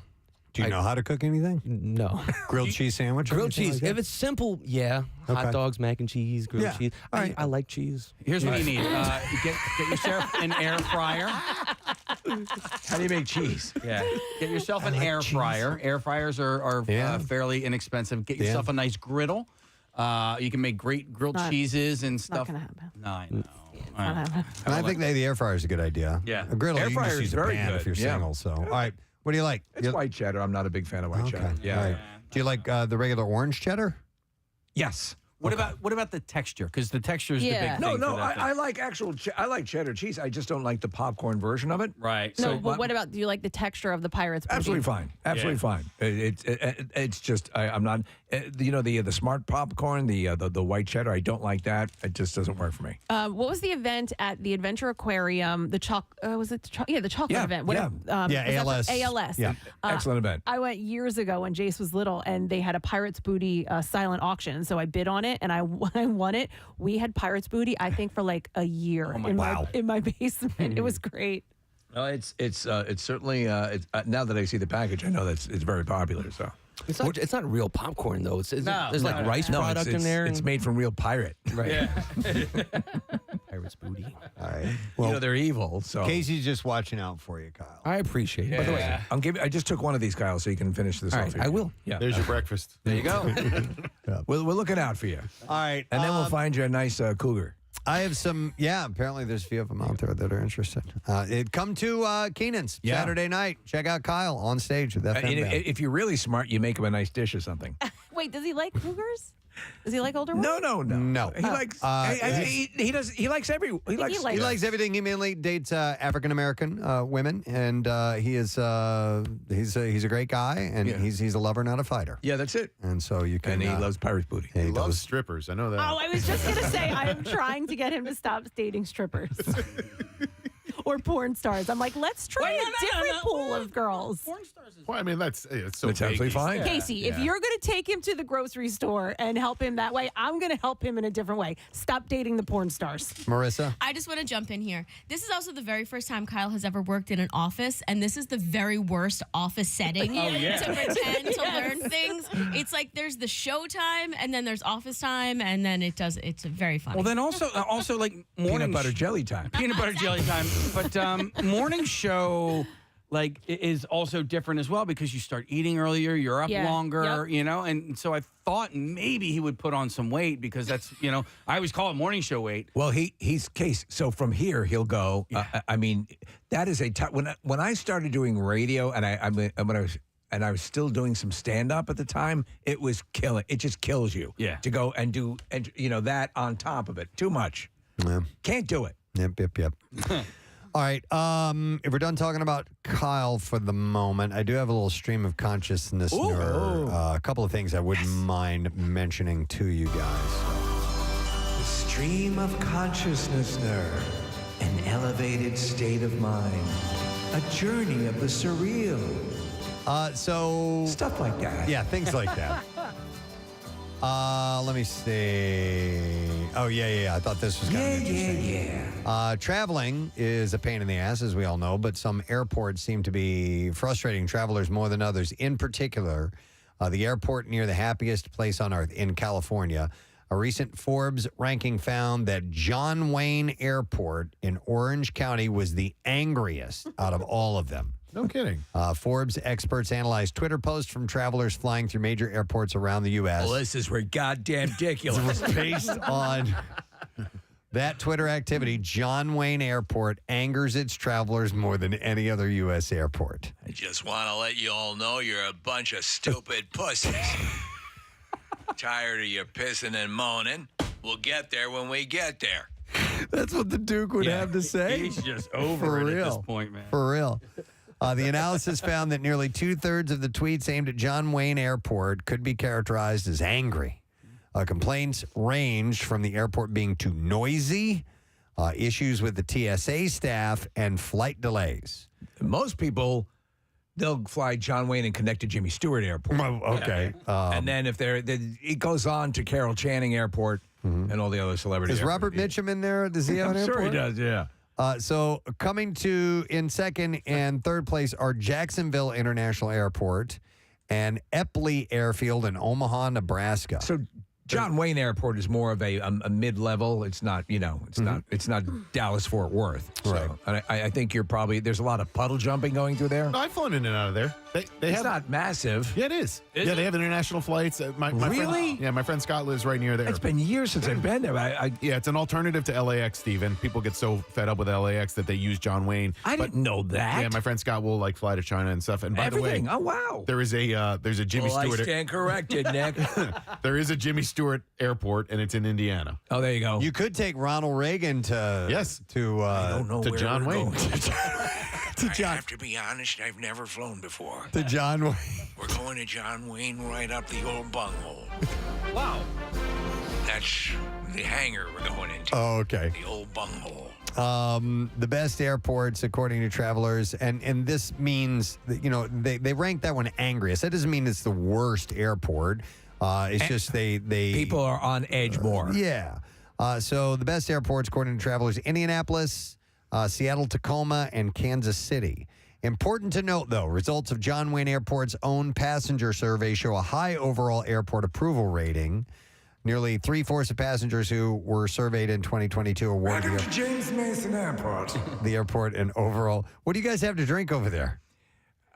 What is this again? Thunderbird. Thunderbird. Yes. My drink of choice to be served on all flights. When unexpected guests drop by, get them hammered with Thunderbird. Do you have any good wine? No, we have some cheap piss. Would you like a little glass of chilled cheap piss? Who wouldn't? It's the only wine that comes in powdered form. It is a wine, right? It's like no, I think it's a It's a like a wine. malt drink. I'm a isn't nun. it? No, it's a wine. Thunderbird is. Yeah. Okay. Exactly. All right. Thank you for flying, James Mason. Nick's gonna look it up, but it may be it might be like a Boone's Farm, like a cheap wine, high alcohol. Always heard of it content. as kind of a real cheap wine. That's why it was Yeah. so funny that you had James Mason, who was considered, Yeah. 17.5% alcohol by volume, though. Man. If I were you, I'd keep an open flame away from this. All right, stream of consciousnessner. Let me go back to this. Stream of consciousnessner. There's AI stories that are now popping up every single day. This isn't, I wouldn't call this one like a terrifying one, but it is weird. Disconcerting? Yeah, sci-fi author Tim Boucher says that he has created 97 books in 9 months with the help of AI. How many did his brother Bobby create? Bobby Boucher? I don't know. He said that he'd used AI image generator Midjourney to illustrate the books and ChatGPT and Anthropic's Claude for brainstorming and text generation. So everything that I've listened to songs that were created, lyrically and some of the music with AI.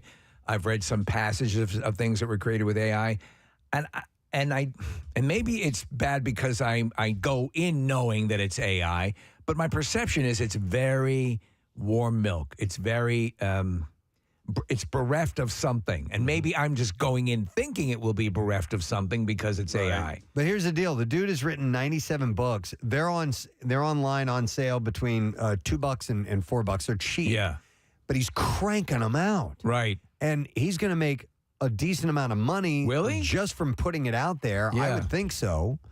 And he's not really writing them. You know what I mean? His toaster is. But it's crazy.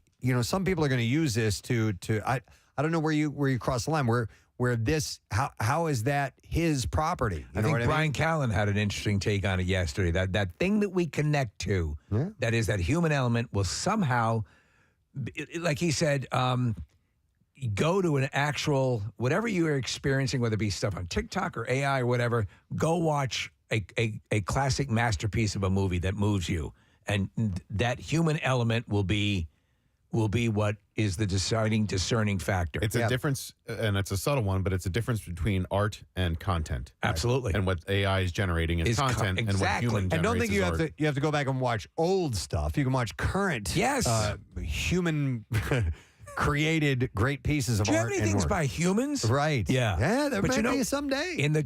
But as these things go, over time, when does something be? This is again stuff of great science fiction and dystopian science fiction. When things become so close to human, when does something become human? When is like in Blade Runner? That's the question they ask. The company more human than human. Well, what is that? What makes us human? There is some art in it. If you just put something in ChatGPT or any of these, what it's spitting out is not 100% correct. It's just what it thinks is correct. It gathers a whole bunch of thoughts.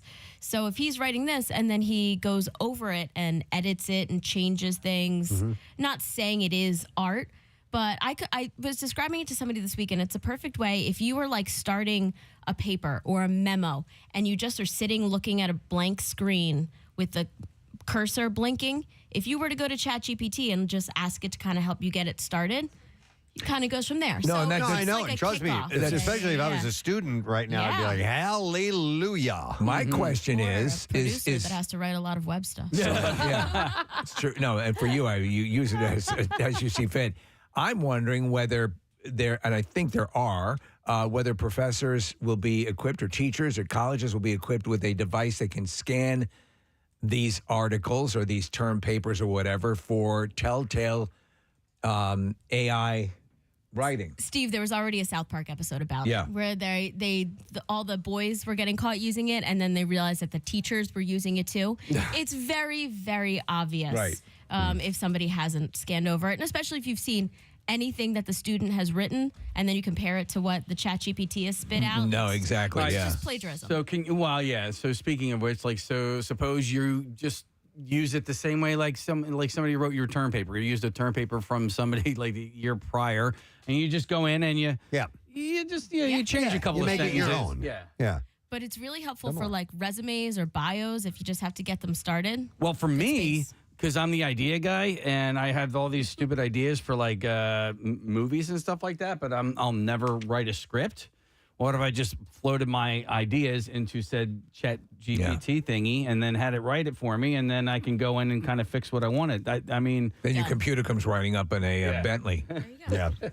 There was a story, and this will be the last. I don't want to go down the AI No more than this. hole too much, but apparently there was a AI generated video or photo of the Pentagon on fire yesterday, and it started to. Some people believe it. It affected stocks. Stock markets went down like 0.2% or something like that. And then they immediately responded to it and said it was fake. So that was one of the things that I've seen happen that made me go, uh-oh. Well, may I bring up the thing I was saying earlier about Oprah?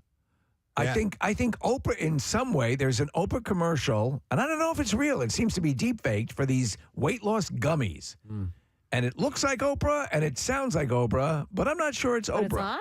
On the Instagram thing, I mean, weight loss gummies is that part of the W thing? It sounds ridiculous. So goddamn ridiculous. It's goddamn ridiculous. So you're just saying that something on the surface It's of this not right. does not match up to the Oprah that we know. The Oprah that loves bread. That's not my Oprah. The Oprah that asks you to look under your chair. Okay. Interesting. All right. Well, I do want to move on to something else. We're moving on to something else. All right, some info that we can use. Netflix is making improvements to its My List feature so that you can more easily sort through the shows and movies that you've bookmarked. Do you use I do. My List? But it's just a list. How are they making it easier? Starting first on Android, you'll be able to filter your list by movies, TV shows, haven't started. Oh, okay. And sort by options like when you added something to your list, release dates, and alphabetically. One of the things, all of these streaming platforms that drives me a bit crazy is when you come back to finish something you've started and you have a hard time finding it as you scroll down the menu. I think it should be the first thing there every single time. A lot of times it is. Depends on. Sometimes it's yes, but some of them it's buried. So if you get so there's the mechanism within Apple TV, which is that one icon that has everything that you've been watching sitting right there. Mm-hmm. There's also the Fire Cube, the Amazon device that will that menu is always repopulated with what you were just visiting. Mm-hmm. So you could actually say, show me the show that I've been watching, and it will know that you mean that episode you were watching. The problem is, though, a lot of times, if you don't complete all the way through the credits on an episode, it'll start in the middle of the credits. Right, exactly. So this drives me insane. We switched to Hulu Live like a year ago or something like that, and now I guess because we don't have the Apple TV devices in the house. Whenever, I don't even know if it has to do with the Apple TV device. But anyway, the shows are not, so if I leave off a show in the middle and I'm going to finish it later, but I go to a different TV to finish it, no, it takes me to the last thing I watched on that TV. Yeah. So if I'm watching a series. That TV. Interesting. So it won't, and I've watched Instead a whole. of your account in general. Right, Wait my a account second. in general. So, all right, so have you logged in on all the TVs? So like I was watching Servant, right? That was Right. one that came to mind. And you're watching it through the Hulu app, or you're watching it through the So Apple TV. I guess Apple, It has but to not be. the actual device, Right. Just the app The that's app. on the Right. screen. Okay. But that's not the only one. Like it's not just Apple TV stuff. Like the Hulu stuff, the Netflix stuff, all of it will pick up where I last watched on that TV. Well, so Roku just did. They made their operating system available across all platforms. You used to have to get a Roku device, or a Roku TV set. Right, A lot right. of people like it. I think it's okay. But there are different platforms where you can synthesize all this stuff through, depending on what you like. You should try them for a little while and see. I think Amazon Prime does a good job of handling their show management, and the one Apple portal does as well. So anyhow, Netflix is going to try to make it simpler for you. It's starting on there's Android a ton of stuff devices. Yeah, so 50 friggin' different streamers. All right, let me stream of consciousnessners. Streaming across the universe. So, John Wayne Airport. The popularity of weight loss drugs is fueling another cosmetic trend, and that is plastic surgery to lift saggy skin. Well, people drop weight so quickly. Yes, with Ozempic and Wegovy. And so the number of people seeking out the near magical weight loss capabilities could not be higher than it is right now. But along with rapid weight loss comes an issue, a ton of loose skin and a gaunt face. A person's skin will gain elasticity to account for gaining weight. Stretching skin can sometimes require surgical removal. And there's sagging from gravity and aging, but there's also a sag that could occur from the loss of fat. If things sag, now you're looking at lifting type procedures. I wonder how many of the recent celebrity weight loss situations, from Melissa McCarthy to Billy Gardell to John Goodman, how many have been assisted with Wegovy and Ozempic? Probably. I would think, maybe. I mean, because Billy Gardell was doing diabetes commercials for a product. Stands to reason. And so clearly he needs to, this is a weight issue that needs to be handled any way that it possibly can. So you can reverse that. Yeah, I'll bet that he got some medical help with that. So Dr. Stephen Cohen works as a cosmetic surgeon in San Diego, said probably 25% of our patients come in with significant gauntness, where they lose a lot of deep fat. They get hollowing in their temples, and they look instead of like having mumps, it says. Skull people. Wait, what? Skull sealer. They look the reverse of when you suck in your cheeks together. He said that's what happens when you start to lose some of the components of the deep fat. He went on to explain that's what's happening. What is happening is called buccal fat loss. Buccal? B-U-C-C-A-L. Is that your cheeks? Or buccal. I think that means buccal. Buccal means in the cheek area. Okay. Buccal fat is padding in the inner lining of a person's cheeks. Hey! Casey's so excited about the buccal fat. Surgeries removing it. Buccal fat is the greatest thing ever. Has surged in popularity in recent years. Much of the weight loss can be attributed to semaglutide, which is the active drug behind the brand names Wegovy and Ozempic. I took 25 pounds off since the beginning of the year. The only thing I don't like about that is, yes, in the face, I look a little different. Older? A little more gaunt, a little too. A little more like Audrey Hepburn? Audrey Hepburn. Oh, here comes Audrey. Yeah, Bill came in the other day. Is Audrey Hepburn in the performance studio? Yeah, that's Preston. I just like, it's like. Bill's on a good Bill's on a good swing. You guys didn't see it, but we had a ladder set up in the there's a ladder in the performance area because we're going to have that, the revivalists are coming into play. Yeah. He comes in, climbs up to the top of the ladder and sits down as if that's where he's going to conduct the meeting from. Bill did? That's Bill. I didn't see that. Right, Nick? You were there for that. Yeah. Yeah. Did you just refer to Bill as white noise? A little bit. Sorry. You're in trouble. And by the way, she had just achieved favored person status. Yeah, Bill just achieved it. No, Casey took it from me. I was only in there for like a few weeks, and then Casey did something, and he moved. Yeah, he but said not he moved anymore, because I think Bill is tops. He's the bee's knees. Yeah, he is aces in my book. So we're looking at a picture up here in the studio of buccal fat removal. I mean, except that looks good. Her face looks a little bit better without that. Well, she had the procedure done.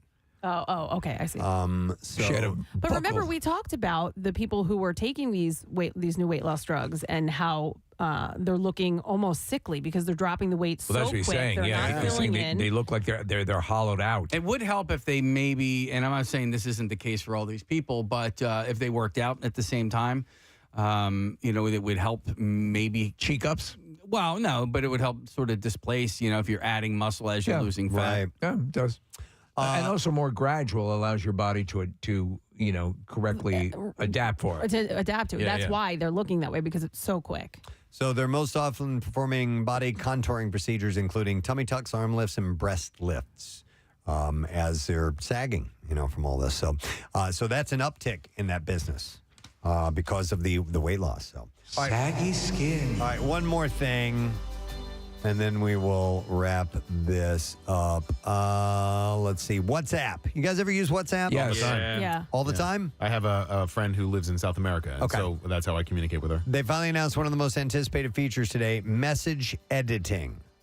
Mark Zuckerberg noted in a Facebook post that users can now modify a message within 15 minutes of sending the message. But when I see that, I get the message that says message edited. Yes, it says the edited message will have an edited tag next What about the recipient? to the timestamp to mark the change. I am Yeah, the recipient sees it. I am the recipient Really? when I see Well, that. that seems counterproductive. Yes. What did you have to edit out? I know it could lead to that, I'm right? banging your wife. I mean, listen, spelling corrections and things like that we edit, on social media and whatever. I mean, could Kathy, just be that. Do you notice when you send now email on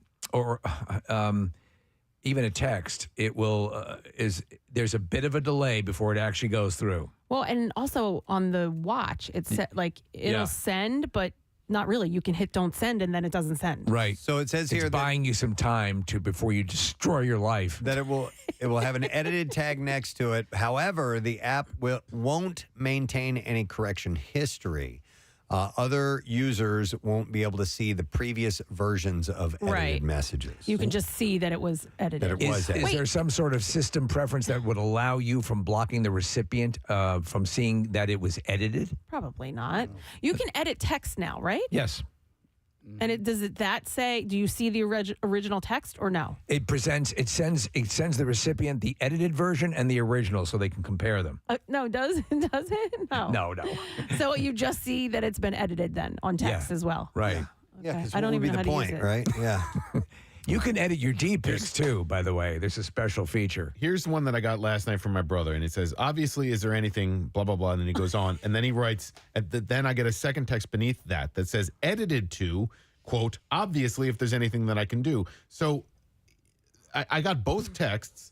The second one just said edited to, and then quote of the text that he wanted to correct it to. Kathy, what did yours say? So it shows, yeah. Okay, all right. So that's what I think that's what they're changing. They're going to get rid of the you won't two be able to texts. see the history of what he went from and to. Right? I just sent Kathy a text and then edited it. What did it? This is my bad. Okay, so you don't get what I initially sent. No. Huh. Okay. Maybe I need to upgrade my update my system or whatever. Let's go to the tech desk, Marissa. Yeah, Nick, either you or your brother doesn't have an updated iOS. That's it. Always make sure your operating system is up to speed so your equipment will be overpowered and you'll have to buy new equipment. But I wonder, can you edit that after I view it, Casey? Oh, let's find out. Okay. All right. We're conducting real in-the-moment Research. experiments Yes. right now. Hang with That's us. why we're the #1 tech show in the country. Okay. I just sent you another one. All right, let me. kidding. Wait, but you edited that again. I did. You said, can I edit it again? And I did. Oh, I meant all right, here, I'm going to send a new message. Okay. Send it back a message explaining what you want him to do. All right. And I don't know. Dear Casey. Okay, so now read it. Did you read it? Yes. Okay, you read it. Now let me edit it. It's hard looking at you across this console and knowing I can never have you. I love Diane and respect her greatly, but I want to cut off a piece of that so bad. Oh, yeah. So now look. Did it change? Did it change? Yeah, it changed. All It right. changed. What does it say? It says, I would like to break me off a piece of that. Give me a piece of that Casey part. That's not nice. What does it say? Oh, I need to see it. It just says you're an idiot. Oh my goodness. Okay. You knew that was going to be the case. All right. We got it all worked out now? Yeah, we're good. Are we clear? So actually, I could change stuff and be like, no, I never sent that to you. Oh, but it says edited. Damn. Yeah. All right. There we go. I think that's counterproductive. Well, we should wrap this stream of consciousness up now. Wrapping it up. Oh, but I will Without music. I will read this because Casey gave me this shout out, and then we'll move along. It says, "Good morning, to the Preston and Steve family. It's been I've been here, meaning Japan, for almost 10 years now. Bucks Montco expat.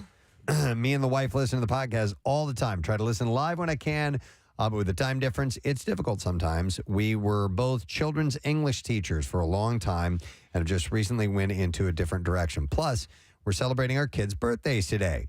Sometimes it's real tough being over here, but I'm thankful for you guys requesting the mother of all shout-outs when you get a chance. Love my Philly sports and love MMR. You guys freaking rock." And it says Bill Weston's voice. So that is from, I don't know who it's from. They didn't sign it. What? It says Richie B. All right. So he and his wife, Richie B. There's the mother of all shout-outs from Japan. And thank you for listening from the other side of the world. We do appreciate that. All righty. We're going to take a break. Our friends from Sequoia Outback are here. Before we're done, we'll give away another $50 to help fill your grill. But thank you to John and company for being here today. They're cooking up some food for us, and they have everything that you can imagine to make your deck or any outside space a source of comfort and pride, of course. And you can outfit your outdoor kitchens with top grills from Fire Magic, Weber, and Primo. So in a little bit, we'll ask you to call in, and we'll give away some more money from our friends at Sequoia Outback. We're going to take a break, come back in a second, get some bizarre file stories, so get ready. Preston and Steve on 93.3 WMMR. Basically, is what he was doing, and fill out the tree. All right. And so they would get the tree up to decorating level, and it looked great. That woman, Amber, said something that I think could be turned into a Christmas story. Every tree deserves a Christmas. Yeah. I think that could be a kid's book, don't you think? Or the loneliest tree at the lot, the one that doesn't. Yeah. Right. That's overlooked all the time. But then a wonderful thing happens. It gets thrown into a wood chipper. Right. It's like a turn. Then a wonderful thing, like Jimmy Durante. Yeah. But then they chucked it into the wood chipper. Yeah. They start with its feet. Oh, dear God! Make it stop! You see its little animated head with its mouth gaping open, and it's the last to go in. Branchy was the last tree Branchy. in the lot. He was all dried up. Hardly anything left on him. But then Bill, the kindly owner, slowly fed him into a wood chipper.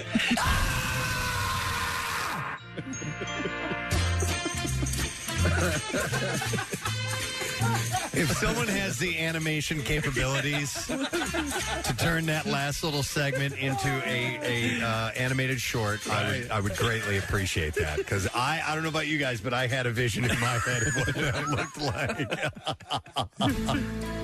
Branchy. Does it look like your year this year, Branchy? And it happened on, Christmas Day. But I got you a surprise. A brand new Fuji wood chipper. Well, what am I going to do with this? Oh, my God. Just go to sleep.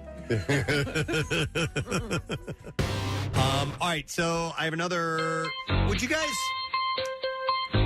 So I have a story of a mathematician, and while I was thinking about it, is that really considered science? Yeah, I mean, it's used in science, but it's its own subject. Let's take that angle. It's used in science. The reason I bring this up is because Jacques Tits died. Oh my God! The mathematician behind Tits Buildings, the Tits Alternative, the Tits Group, and the Tits Metric Stop it. Yeah. has passed away at 91. Why'd you pick this story? Well, he's a because he was an mathematician. important man. Oh, all right. That's why. Belgian-born mathematician Jacques Tits. This is wild because he died in the same week Heinrich von Butthole died. Oh, no. Oh, what a loss. Who revolutionized calculus. What a loss. We lost Tits and Butthole in the same week. I know. Oh, my God. What was his name? Heinrich von Butthole. Heinrich von Butthole. Well, Tits Visionary, that guy. Tits passed away on Sunday, leaving behind a legacy. He's left an opening. Why'd you pick this story? Leaving behind a legacy of research in group theory and geometry. His tendency to name his contributions after himself suggests that he knew his tits' power. By the way, what is group theory?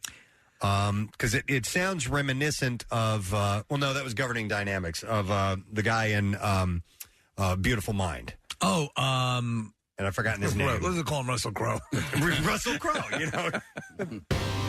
Miranda Otto, who is in the Lord of the Rings realm. Preston, it's time to get up and to tell people of Philadelphia Miranda Otto's birthday is today. Yes, I think it was in the third film. She plays a princess who disguises herself as a. So she can fight. Yes, as a soldier. Is she not the daughter of the king as well? I believe that is why she had to hide herself. Because I have to see that movie again. You do. They did really good. How with did you. I come out? You came out Was wonderful. I good and heroic? Of course you were. Good. You were eventually you were Gandalf the Grey, and then you became Gandalf the White, and then Gandalf the Retired. Everybody's and happy. Finally Gandalf the Mobility Scooter. She is 54 today. What? Okay. Just looking at a picture of her, I know her. Yeah, you know I her. love her. You know her, Casey? Yeah, personally. She used to clean my house. What the hell is happening? I don't know. He's riffing. He's going. I'm not riffing. She really used to clean your house? Yeah. Damn. That's pretty awesome. Yeah. That's pretty wild, man. You'd think she'd have some money from Lord of the Rings. Well, no. I mean, she used to. Now she's, She's fallen on hard times. Meteoric rise. Word has it that she gives handies for fivers. It was tenor for me. I wish. Very popular in the Shire. Well, the conversion from pounds to dollars. Okay. Miranda Otto is 54, and she gives handies for $5. Oh man. Yep. Kristen Ritter has a birthday today. It's a big one for her. She's 40 years old, so a milestone birthday for her. When we laugh at stuff like that exchange has just occurred, is a good portion of that laugh the knowledge that we're in the Broadcasting Hall of Fame? Oh, yeah. That's the level that got us into the Hall of Fame. It is. This gentleman is announcing his retirement. Yes. And we were all just jumping in going, oh, my God, I can't believe it. You know, and it went on and on and on. It felt like a tectonic shift. It did. And but the news is being broken now, and we're going to ease into whatever emotions we may have with this gentleman hanging up. It's like that joke where they say, when the guy says, your mother died. You can't just tell me the news like that. You got to tell me, your mother was on the roof. And, Right, yeah.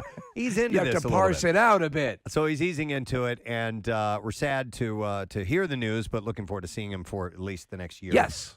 So let's get him on now. Ladies and gentlemen, over 40 years he's been at this. Please welcome Jim Gardner from the on the show. Good morning, Jim. Good morning, guys. Hey, well, you know what? Listen, I'm gonna start with saying congratulations to you because retirement is something that I think should be celebrated. When somebody is ready to go ahead and put the career to rest, it's obviously people are not going to be happy about the fact that you're leaving, but still, I think it should be celebrated. You know. Well, yes, I absolutely agree, and yeah, I mean, I'm looking forward to a different life experience, but I've got another year or another 14 months at Channel 6, and I look forward to every day. So it's a bit of a strange experience because there was, a lot of talk yesterday and a lot of emotions yesterday, but meanwhile, I've got another year and right, yeah. On the 6 o'clock news. So, what is it that we're really talking about? Is that by design to let us, your viewers, down in an easy way, or is this for yourself? No, yes, it's a way, that I can sort of transition to, a different situation. To tell you the truth, back in 2009, Dave Roberts retired from Channel 6, and this is how he did it. And I remember very clearly that he was working on the 6 o'clock news. He was taking the 11 o'clock news off. So when this whole thing came up a year or so ago with our general manager Bernie Brzezinski, I reverted back to I call it the Dave Roberts model. And I thought it worked very well for Dave. And I think it worked very well for Channel 6. And it was a sort of an easy or a graceful transition that I think benefited both the station and Dave. It makes complete sense, and I think obviously, you know, the station is going to want to do things. The city, I'm sure, will want to do things in acknowledgement of this. I think this is a perfect way to do it. You were very sweet in your commentary last night, you know, announcing it. And there is something that happens to people who have schedules, as have we, you know, that are off the 9 to 5 rail. And and you were saying you have had certain things in your life, or have not had certain things in your life for 4+ decades that are quite common for a lot of people. And I thought that was a sweet way to frame it. And I was nodding to my wife because she puts up with an askew schedule, and that it was very very sweet the way you phrased everything. You're very kind. Yeah, I mean, I look forward to that. I'm not complaining that I haven't had it for 46, 47 years, but it is an opportunity for me to experience a more normal rhythm, a more normal rhythm of life, and to be able to linger over dinner with my wife, would be something I haven't really experienced in my lifetime. And it's something I look forward to. Jim, can I ask how you approached your team members, your 11 o'clock team members, Cecily and Deuces and the like, and did you call everybody together, or did you do an individual meeting with each?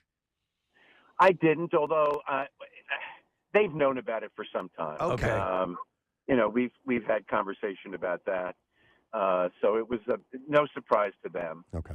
But I sent a memo to the staff yesterday, shortly before the station announced that there would be this pullback and a year from now a retirement. I wanted to be the one to just let the staff know that this was happening. Not that I felt that it was such a big deal that I was leaving, but there was going to be a substantial change, and I thought that it was appropriate for everybody to hear it from me. And so I wrote this memo, and shortly thereafter, the station made the announcement. And, today we've got news to cover. That's the way you approach it, yes. Jim, this is Nick. We've had an opportunity to chat a couple times about travel that you've had over the last few years when you've come down to Camp Out, and thank you for being a part of Camp Out over the last few years. I'm curious as to what's on top of your bucket list once you have retired of where you're going to go. What are you going to see that you haven't been able to get to yet? That's interesting. My wife and I were just talking about going on a tour of Scandinavia. My son is taking his second semester of his junior year in he's in college, and he's taking his second semester in Copenhagen. So we're going to go to visit him at some point, but it's still going to be chilly there. So I think we're going to put off a tour, until it gets warmer and there is a more leisurely opportunity to really take in that part of the world. So that seems to be number one on our bucket list, and there'll be many more to follow, I believe. Jim, I was curious if your timing of this, of you finally hanging it up, talking to him from Sequoia Outback, who is here, grilled up a bunch of breakfast sandwiches for us. He's got burgers, too. He's made a ton of stuff. They have great grilling apparatus for you to purchase anything you want to get for your outdoor kitchen. They've got all the grills and everything that comes along with that. So we'll do, and they brought some cash to give away to you. I'm not going to do it right now, but in a couple minutes we'll have a chance to win some money to fill up the grill from Sequoia Outback, and Route 309 in Hatfield is where you'll find them. So we thank them for being by here. You know what they did when I was buying my grill, Preston? I was about to make a mistake and buy a grill too big that I did not need. Yeah. And the experts over there, they said, no, this is where you should stay. They want to make you happy. They're not trying to sell their biggest product. No. They want you to be a satisfied griller extraordinaire. I was scared initially, but Don't be scared. and then they stopped me from being scared. It's a beautiful thing. All right, we have bizarre file stories. WMMR presents Preston and Steve's Bizarre File. Brought to you by A.D. Moyer, your professional source for decks, windows, doors, millwork, and more. admoyer.com. All right, we're going to start with this. After wearing masks in public for 3 long years, many Japanese are signing up for smiling classes. Smiling classes. To learn how to smile again without looking awkward. Yes, I want to learn how to smile. Smiling used to be a natural response, but apparently 3 years of hiding behind a mask have left many Japanese unable to smile naturally. So some of them are now paying so-called smiling educators. Yeah, that's not a ripoff. To teach them how to display their pearly whites again without looking awkward. They participate in specialized classes where they are taught how to stretch and flex various parts of their faces. And the 1 and the 2. And even their neck muscles to smile properly and actually convey happiness without looking weird. Do you like your smile? My own? Yeah. No. Yeah. I do not.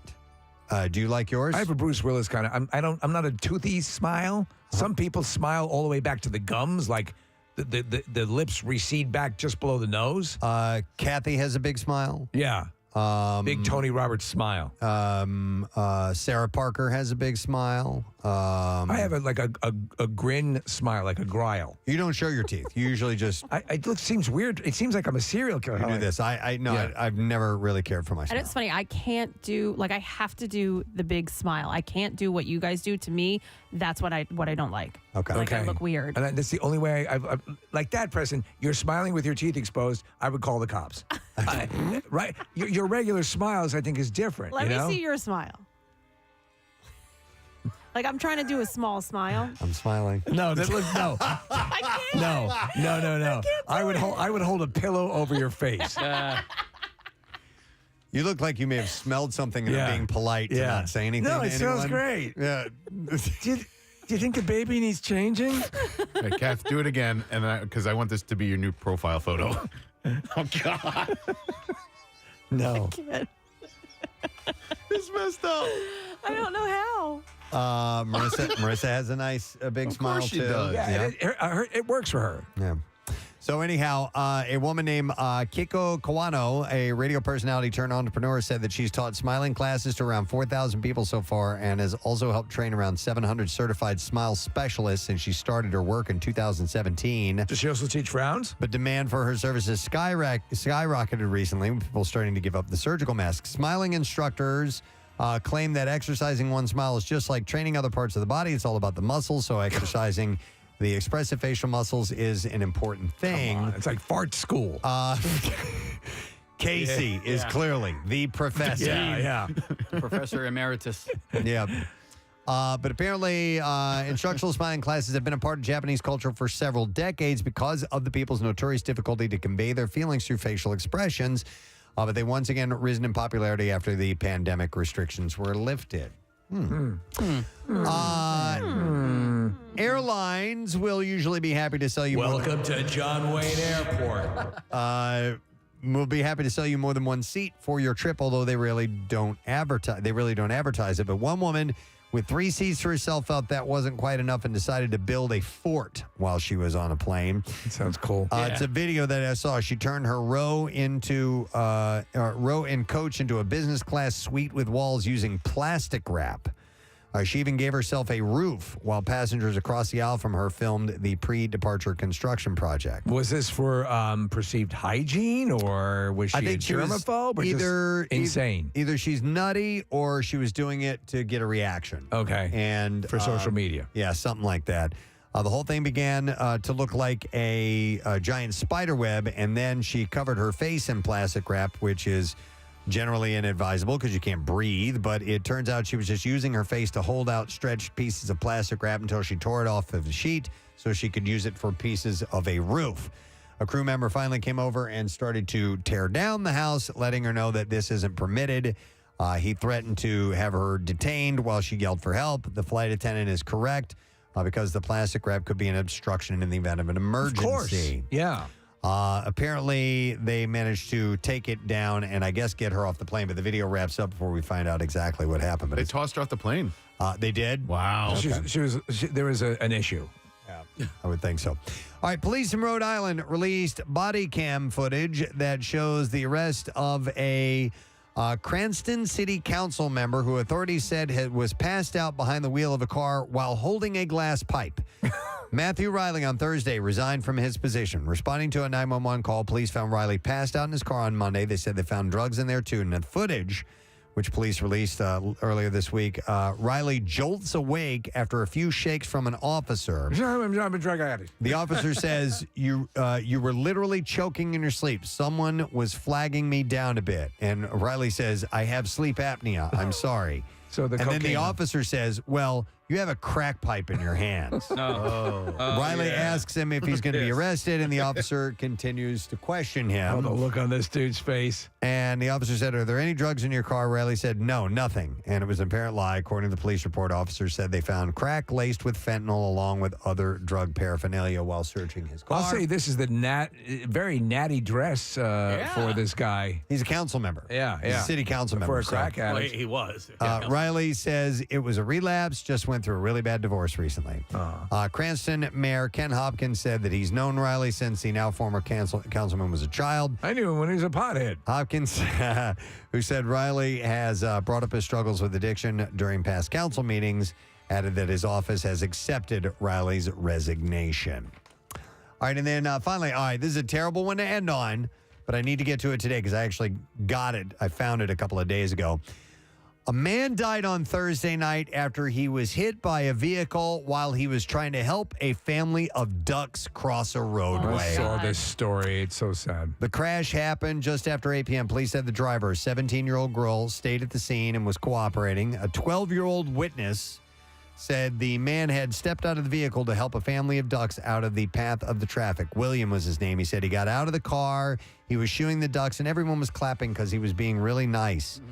He said no one moved through the intersection, even staying through the green lights. He said he helped them get over the curb because all the little baby duckies were having trouble, and then he walked out in front of our car.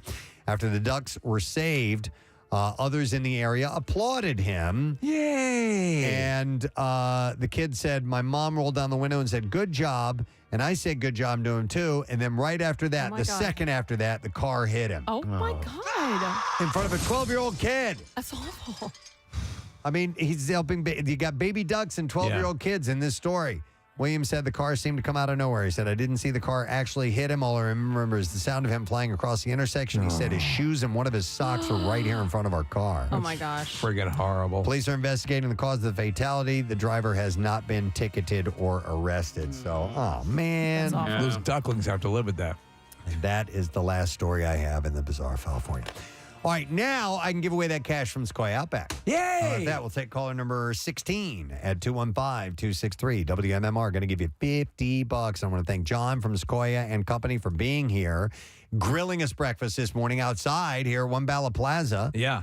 And if you're entertaining this summer, you've got to get to their Memorial Day sale to upgrade everything from your grill and furniture to the deck it sits on, to umbrellas, all that stuff. They got everything. It's the largest showroom in the country. Everything you see is buyable. 309, Route 309 in Hatfield is where you will find Sequoia Outback. So we'll take caller number 16, and you will get $50 courtesy of Sequoia to fill up that grill. We're going to take a break. We'll be right back. Stay with us.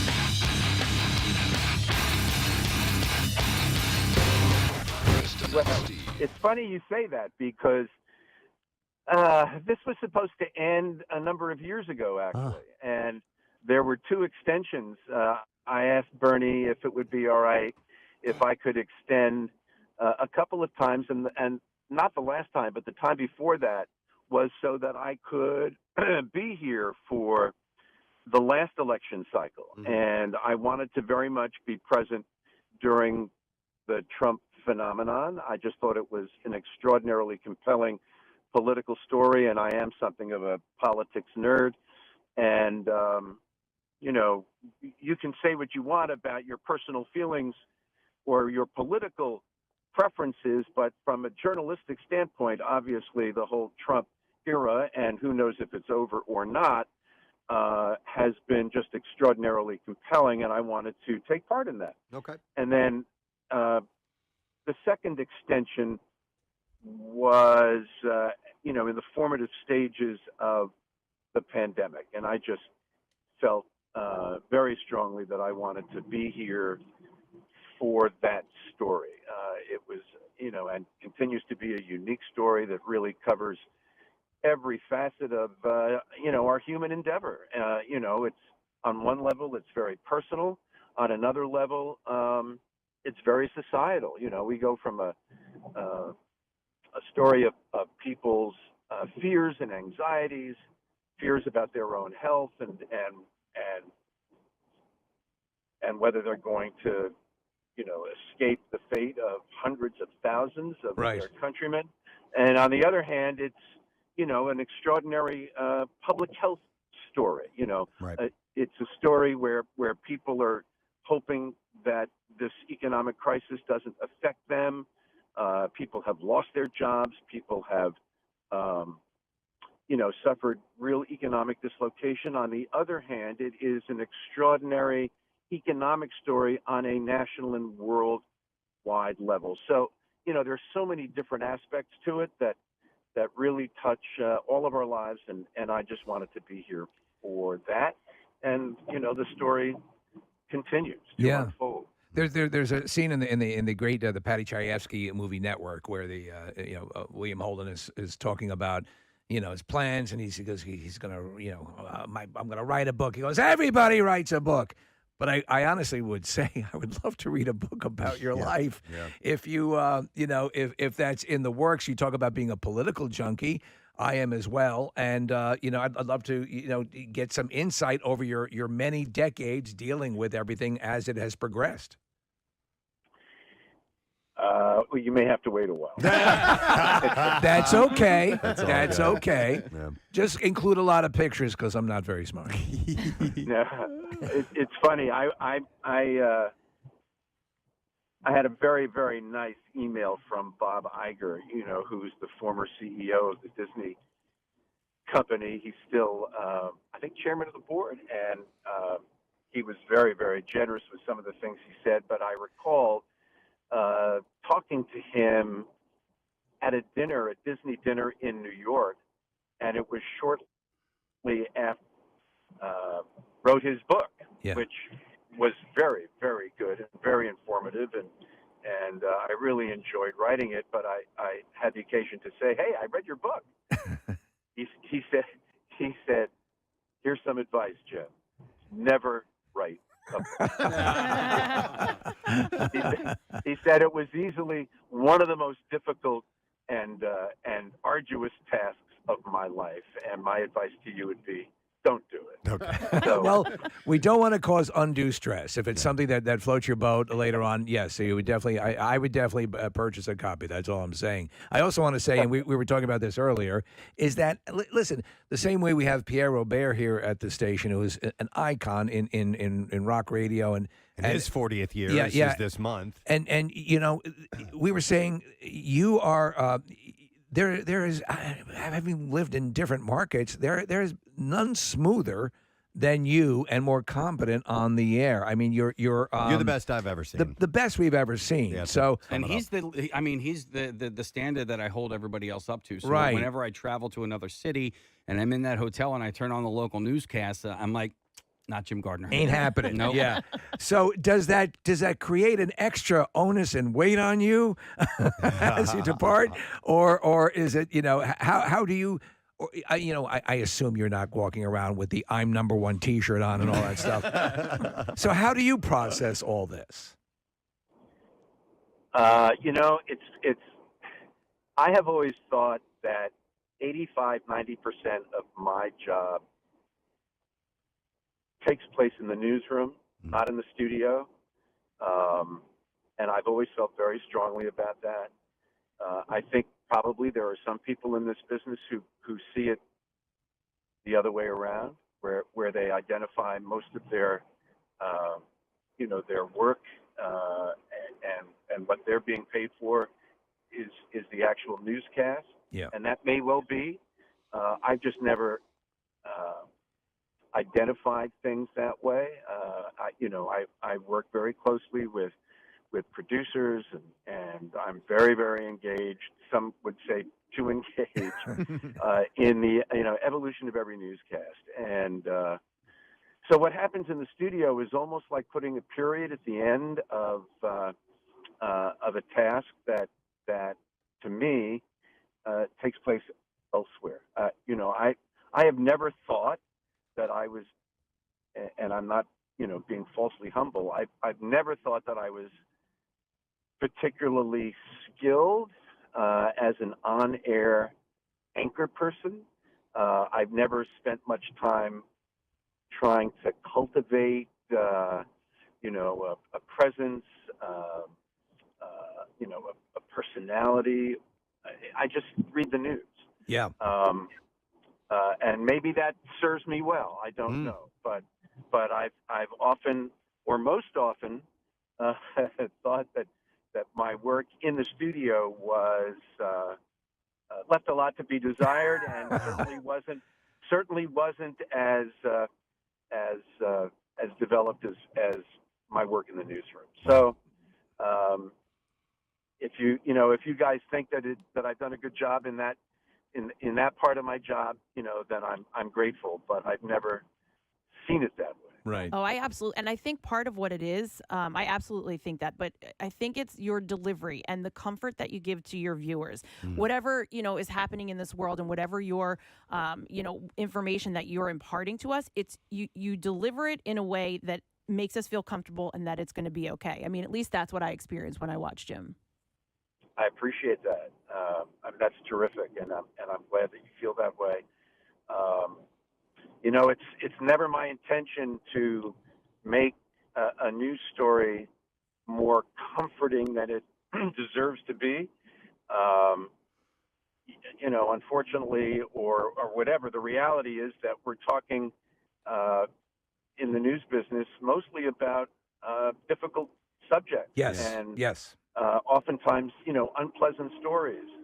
And I don't know that it's an anchorman's job to reach out and hold the hand of an audience to make them feel better. But if there's a certain, what I think it is, and forgive me, I'm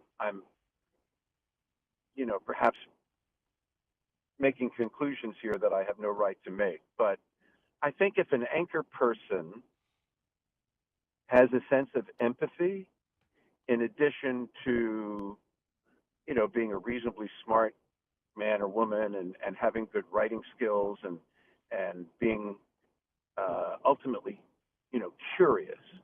I think if an anchor person has empathy, that really comes through. Yes. And I think I do. I think I'm an empathic person. I think my friends and my family would say I'm an empathic person. So if that comes through, I'm really glad about that. And if it brings some people comfort, that's terrific. Well, it's not even up for debate. It obviously has all of the things that you might not see, we see, and that's what's made it work for so long. And you talk about something, you're bringing up something. There was a book from an author, Cheryl Atkinson, who used to be a girl. 10:17 Tuesday morning, the Preston and Steve Show. All about getting ready for Friday. And Keenan's Irish Pub, North Wildwood, Eggs with Peg, the opening of the Jersey Shore, and our friends at Coors Light, this little soiree that we like to host. Everything from seagull screeching to doing, we're going to do our twist on the doing a shoey. We're doing a shoebie. And I think we're going to have a seafood buffet while we're there. Not for everyone. No. But maybe a couple of lucky people, which we're working on.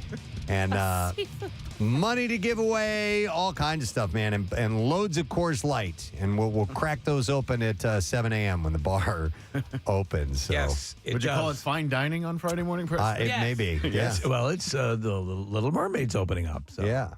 Mighty fine dining. So we're looking for that. And also opening up this weekend, I want to mention again, is The Machine, Bert Kreischer's movie. Go see that. If you love Bert, go see it. As a favor to him, go for it, because we want him to have tremendous success, and then he'll keep coming back here and keep doing all the great things that he does. So we want to make sure that you are aware of that. All right, we're going to give away, for the lesson question, a pair of same-day ride and water park tickets to Maury's Piers in Wildwood. And the question that we will ask this morning is, who wrote the old Blues It vending machine? 215-263-WMMR. If you heard earlier, and you should call now, because we have the tickets for Maury's Piers to give to you. So who wrote the old blues hit Vending Machine. 215-263 WMMR. Give us a call. The trash business is a gold mine. 93.3 WMMR with Preston and Steve's Hollywood Trash. Brought to you by Coors Light. Join the Preston and Steve Show live from Keenan's, North Wildwood, this Friday for the official opening of the Jersey Shore. Be there starting at 6 a.m. It's brought to you by Coors Light.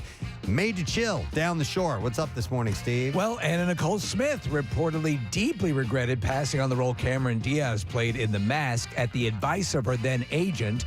According to the story, her agent felt strongly that to take the role, she should have been able to say the word mask. Hey! Emma Watson revealing she's been separated from longtime boyfriend Brandon Green since late summer 2022. Watson would not specify what caused the split, but did suggest that if Green were a Harry Potter character, his name would be Limpius Dingledork. Oh, my God. And finally, Bill Gates is reportedly ready to move into a $43 million bachelor mansion in San Diego. Perennial nerd Gates says he plans on having lots of girls over to kiss and maybe even see their boobies. That's your Hollywood Trash. All righty, we're going to see if you were paying attention and you know the answer to this question. Who wrote the old blues hit Vending Machine? 215-263 WMMR. It's Nick who wants to see if he's got the answer correct or not. Hey, Nick, good morning. Sucking on a chili dog. Sucking on a chili dog. Correct, sir. Sucking on a chili dog. Sucking on a chili dog. All right, Nick, who wrote the old blues hit Vending Machine? That was B.B. King. B.B. King, yes. Hang on a second, Nick. We're going to give you some same-day ride and water park tickets to Maurice Pierce in Wildwood. Unlimited rides on 3 piers and both water parks, and it's also this week's big friggin' deal. You can get one same-day ride and water park combo ticket to Maurice Pierce for just $70, available now through Sunday, but only while supplies last at WMMR.com. Use the keyword deal. By the way, we got a text from somebody that says bought 6 day passes to Maury's. First timers excited to experience. Thanks, Preston and Steve, for the great deal, and sorry to bother you at work. So excellent. Happy that you got on board. All right, let's do the Bizarre File. Now, Preston and Steve's Music News on 93.3 WMMR. Yeah. Music news. All right. Brought to you by, powered by BGW. Improve the comfort of your home and lower energy bills with the PGW Energy Sense rebate. Up to $1,400 in savings with new home heating equipment, and you can learn more at pgwenergysense.com. During a recent interview, Rage Against the Machine guitarist Tom Morello opened up about his band being inducted into the Rock and Roll Hall of Fame this year. And he said, it's great. And we were nominated 5 times. And so I was pleased that we finally got in on the 5th one. I like the idea that there's a place like the Rock and Roll Hall of Fame that pays attention to the accomplishments in multiple genres of things that artists have done. He said, over the course of the last few years, I think the Rock and Roll Hall of Fame has become more democratic. Hard rock artists, which were normally kind of marginalized, from Rush to Kiss to Judas Priest to even Stevie Ray Vaughan, which had trouble getting in, now are welcomed in. So I think it's nice. It's a nice home for Rage Against the Machine to be joining some of my favorite bands, Black Sabbath, AC/DC, Public Enemy, The Clash. He said that's pretty good company to be in. Yeah. And I wonder what performance from Rage will be like at the Rock and Roll Hall of Fame. It's a good question. You know, who would join? Because they've been known to, take a real stance or do something defiant or interesting, and so it'll be interesting, see what they do. But yeah, I don't know who would get on board, and probably maybe members of Public Enemy will be a part of that. So we'll wait and see. Tool singer Maynard James Keenan performed in drag during the band's Welcome to Rockville set on Sunday in Daytona Beach, Florida. Keenan seemed to be challenging a recent bill signed into law by Florida Governor Ron DeSantis. This past Wednesday, DeSantis signed a series of bills targeted against drag shows and transgender rights. One bill in particular prevents minors from attending drag shows, and since Welcome to Rockville is an all-ages festival, Keenan was technically in violation of the new law. There's been no word if there's anything made about that, but they think he was doing that to make a statement. Lars Ulrich credits the use of Master of Puppets last year in the Netflix series Stranger Things as the starting point for a new generation of Metallica fans. Spurred on by its high-profile use in the show, Master of Puppets went on top of iTunes rock chart, and cracked the Spotify top 50 as well. He said, "I'm just so happy that hard music and hard rock still has a place. To see so many young people connecting with music again, I can see my kids. I can see it in the last 9 months, the Stranger Things phenomenon of so many young kids discovering Master of Puppets, and that being a gateway to maybe more Metallica music or more heavy music or heavy rock music." For Ulrich, the possibility for metal to reach a new audience seems endless. He said, "I see that there's still so much all over the world, the coming of age when kids are 12, 13, 14 years old to get into music, and for us to be a part of that discovery, it's an incredible thing." And then finally, over 30 years after splitting from the Rolling Stones, bassist Bill Wyman is sure that he made the right decision. Set for publication on August 31st is Wyman's book called Bill Wyman's Chelsea, From Medieval Village to Cultural Capital. Wyman, I did it. Wyman spoke candidly about leaving the band, telling the Times Sunday Review, "Not for a second have I regretted leaving." He said, "Within 2 years of leaving the Stones, I was married to Suzanne. We've been married for 30 years. We have 3 beautiful daughters. It couldn't be better." Wyman, who has stayed particularly close with late drummer Charlie Watts, went on to shed light on his relationship with the other Stones. He said, "I see Mick occasionally because my wife is best friends with his ex, Jerry Hall. Oh, it's you. Mick and Keith and I send each other Christmas cards. Merry Christmas." And he said, "I don't have much to do with Ronnie. Honestly, though, my life is open now in a way that it never was before." Oh, good for him. So, yeah, he's It'd take a lot to walk away from a legiondary band like that. Yeah, he wrote 11 books, by the way. Yeah. So he's been quite busy. 10 are coloring books, but with that, yeah, we'll still count him as a book of sorts. All right, and that's it. That's the last story in music news for you. We're going to take a break. We'll come back in a second and get ready to wrap things up. I do want to remind Northeast High School, you guys are voting for coolest teacher, so you have till about 6 a.m. tomorrow morning to do that. Text word teacher to 39333. We'll find out who gets the free tattoo when we get back. Stay with us.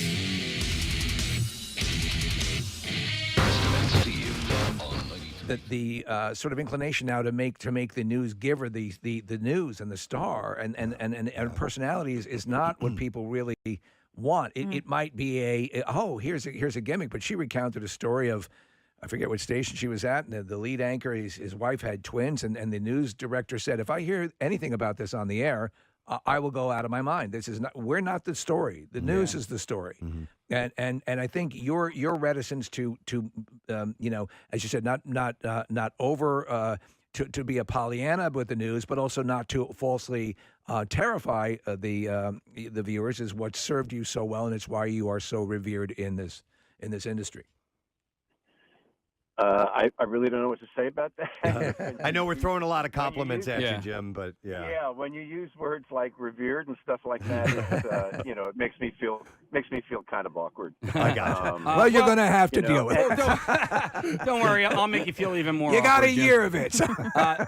Jim, this is Casey here, and so if I can just offer you a little bit of advice over the next year and month or so, if you could just, on a personal level, move closer to the world, my friend, and just take a little bit of time. If you move closer to the world, my friend, you'll see. Do you know what I'm saying? Let me say one thing, by the way. This is very important. Casey. Okay. Yeah. The man who hired me at Channel 6 said the smartest thing someone can do in this industry who is looking, to get a good start in their profession is to work for a good television station and to work for a successful television station. I have been blessed to have had the opportunity to work for, as far as I'm concerned, the best television station in America, to work with colleagues who are unfailingly devoted to their craft, who have been competent, who have been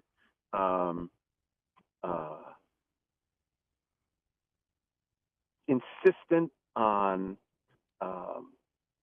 being fair, being right, who have really paid so much attention to the little things that become enormously important.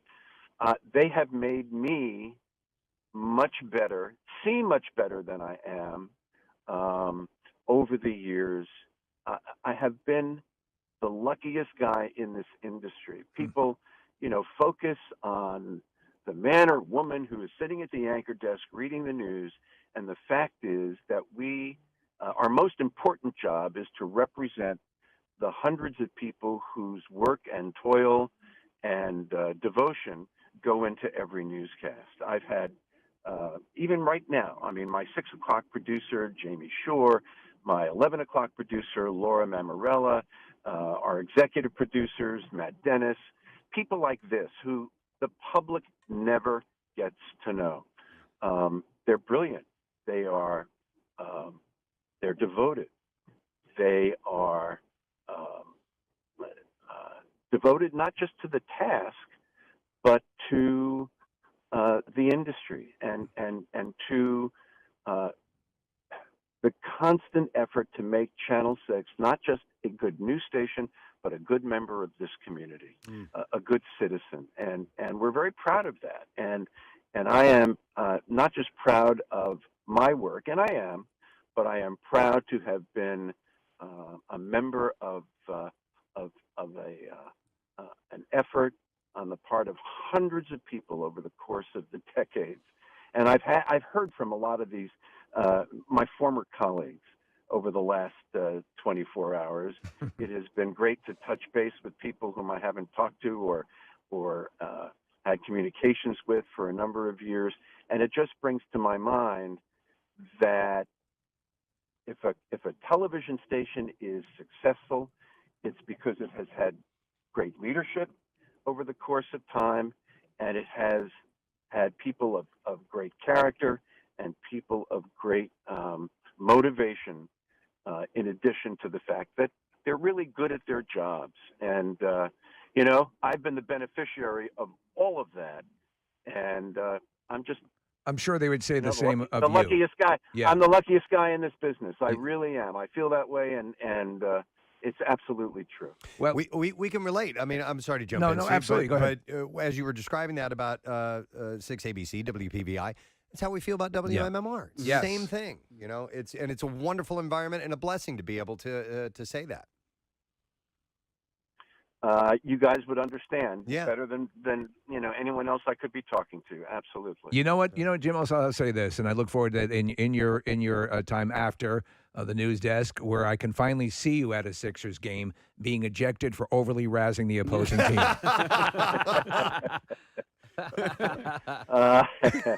In my younger life, that happened all the time. Oh, really? So, Jim, for Camp Out for Hunger 2022, you'll be on the edge of retirement at that point. yeah. You can really do whatever you want. We got the can drop. We'll bring back the chili cannon. We can do a stunt. Whatever you want. His nights will be open. You'll Yeah. be free. So if you a year from now, just put that on your calendar. Hey, you started in radio a bit, so we're welcoming you back.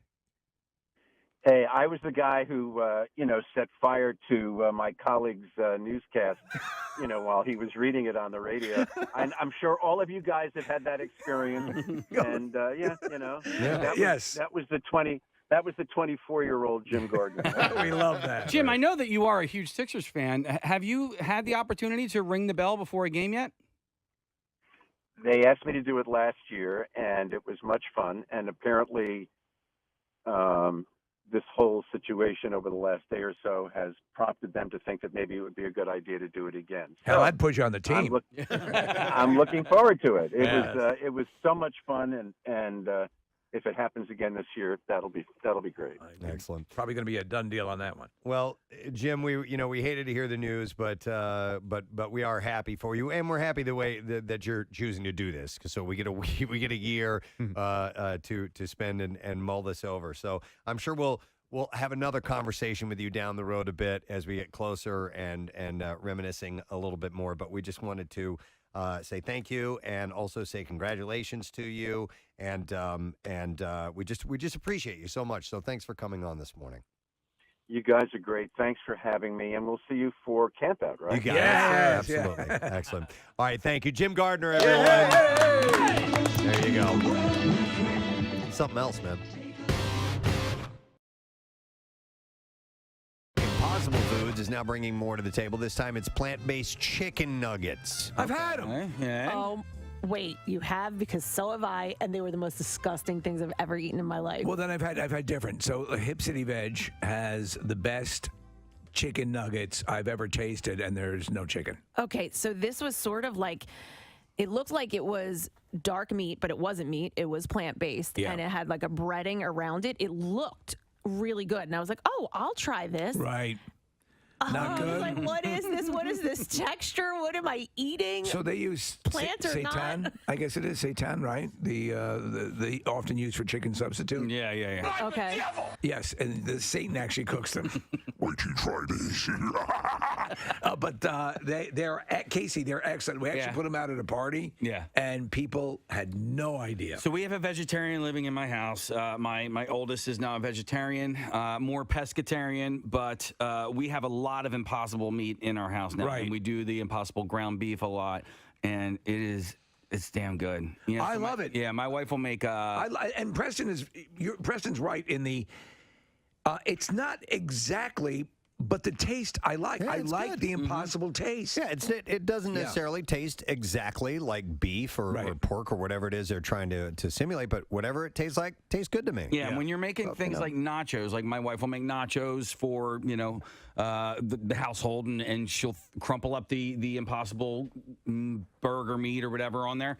You can't tell the difference. Dude. Not when it's got the cheese and the salsa and everything else with it. I'm telling you, that Impossible cheesesteak from Wilson's, Unbelievable, was fantastic. Unbelievable. I couldn't stop eating it. It was excellent. Get me the biggest cheesesteak fan in Philadelphia. Yeah. Sit them down and give them one of those. and don't say, all right, tell me if this tastes like meat. Right. Just say, eat this, and does it taste good? Yeah. That's the difference. So somebody who is a hardcore meat eater might say, this ain't no meat or whatever. No, just set that aside. Does it taste good or not? Okay, and because that cheesesteak at Wilson's Secret Sauce is fantastic. And what was the ingredient? Loved it. Was it seitan?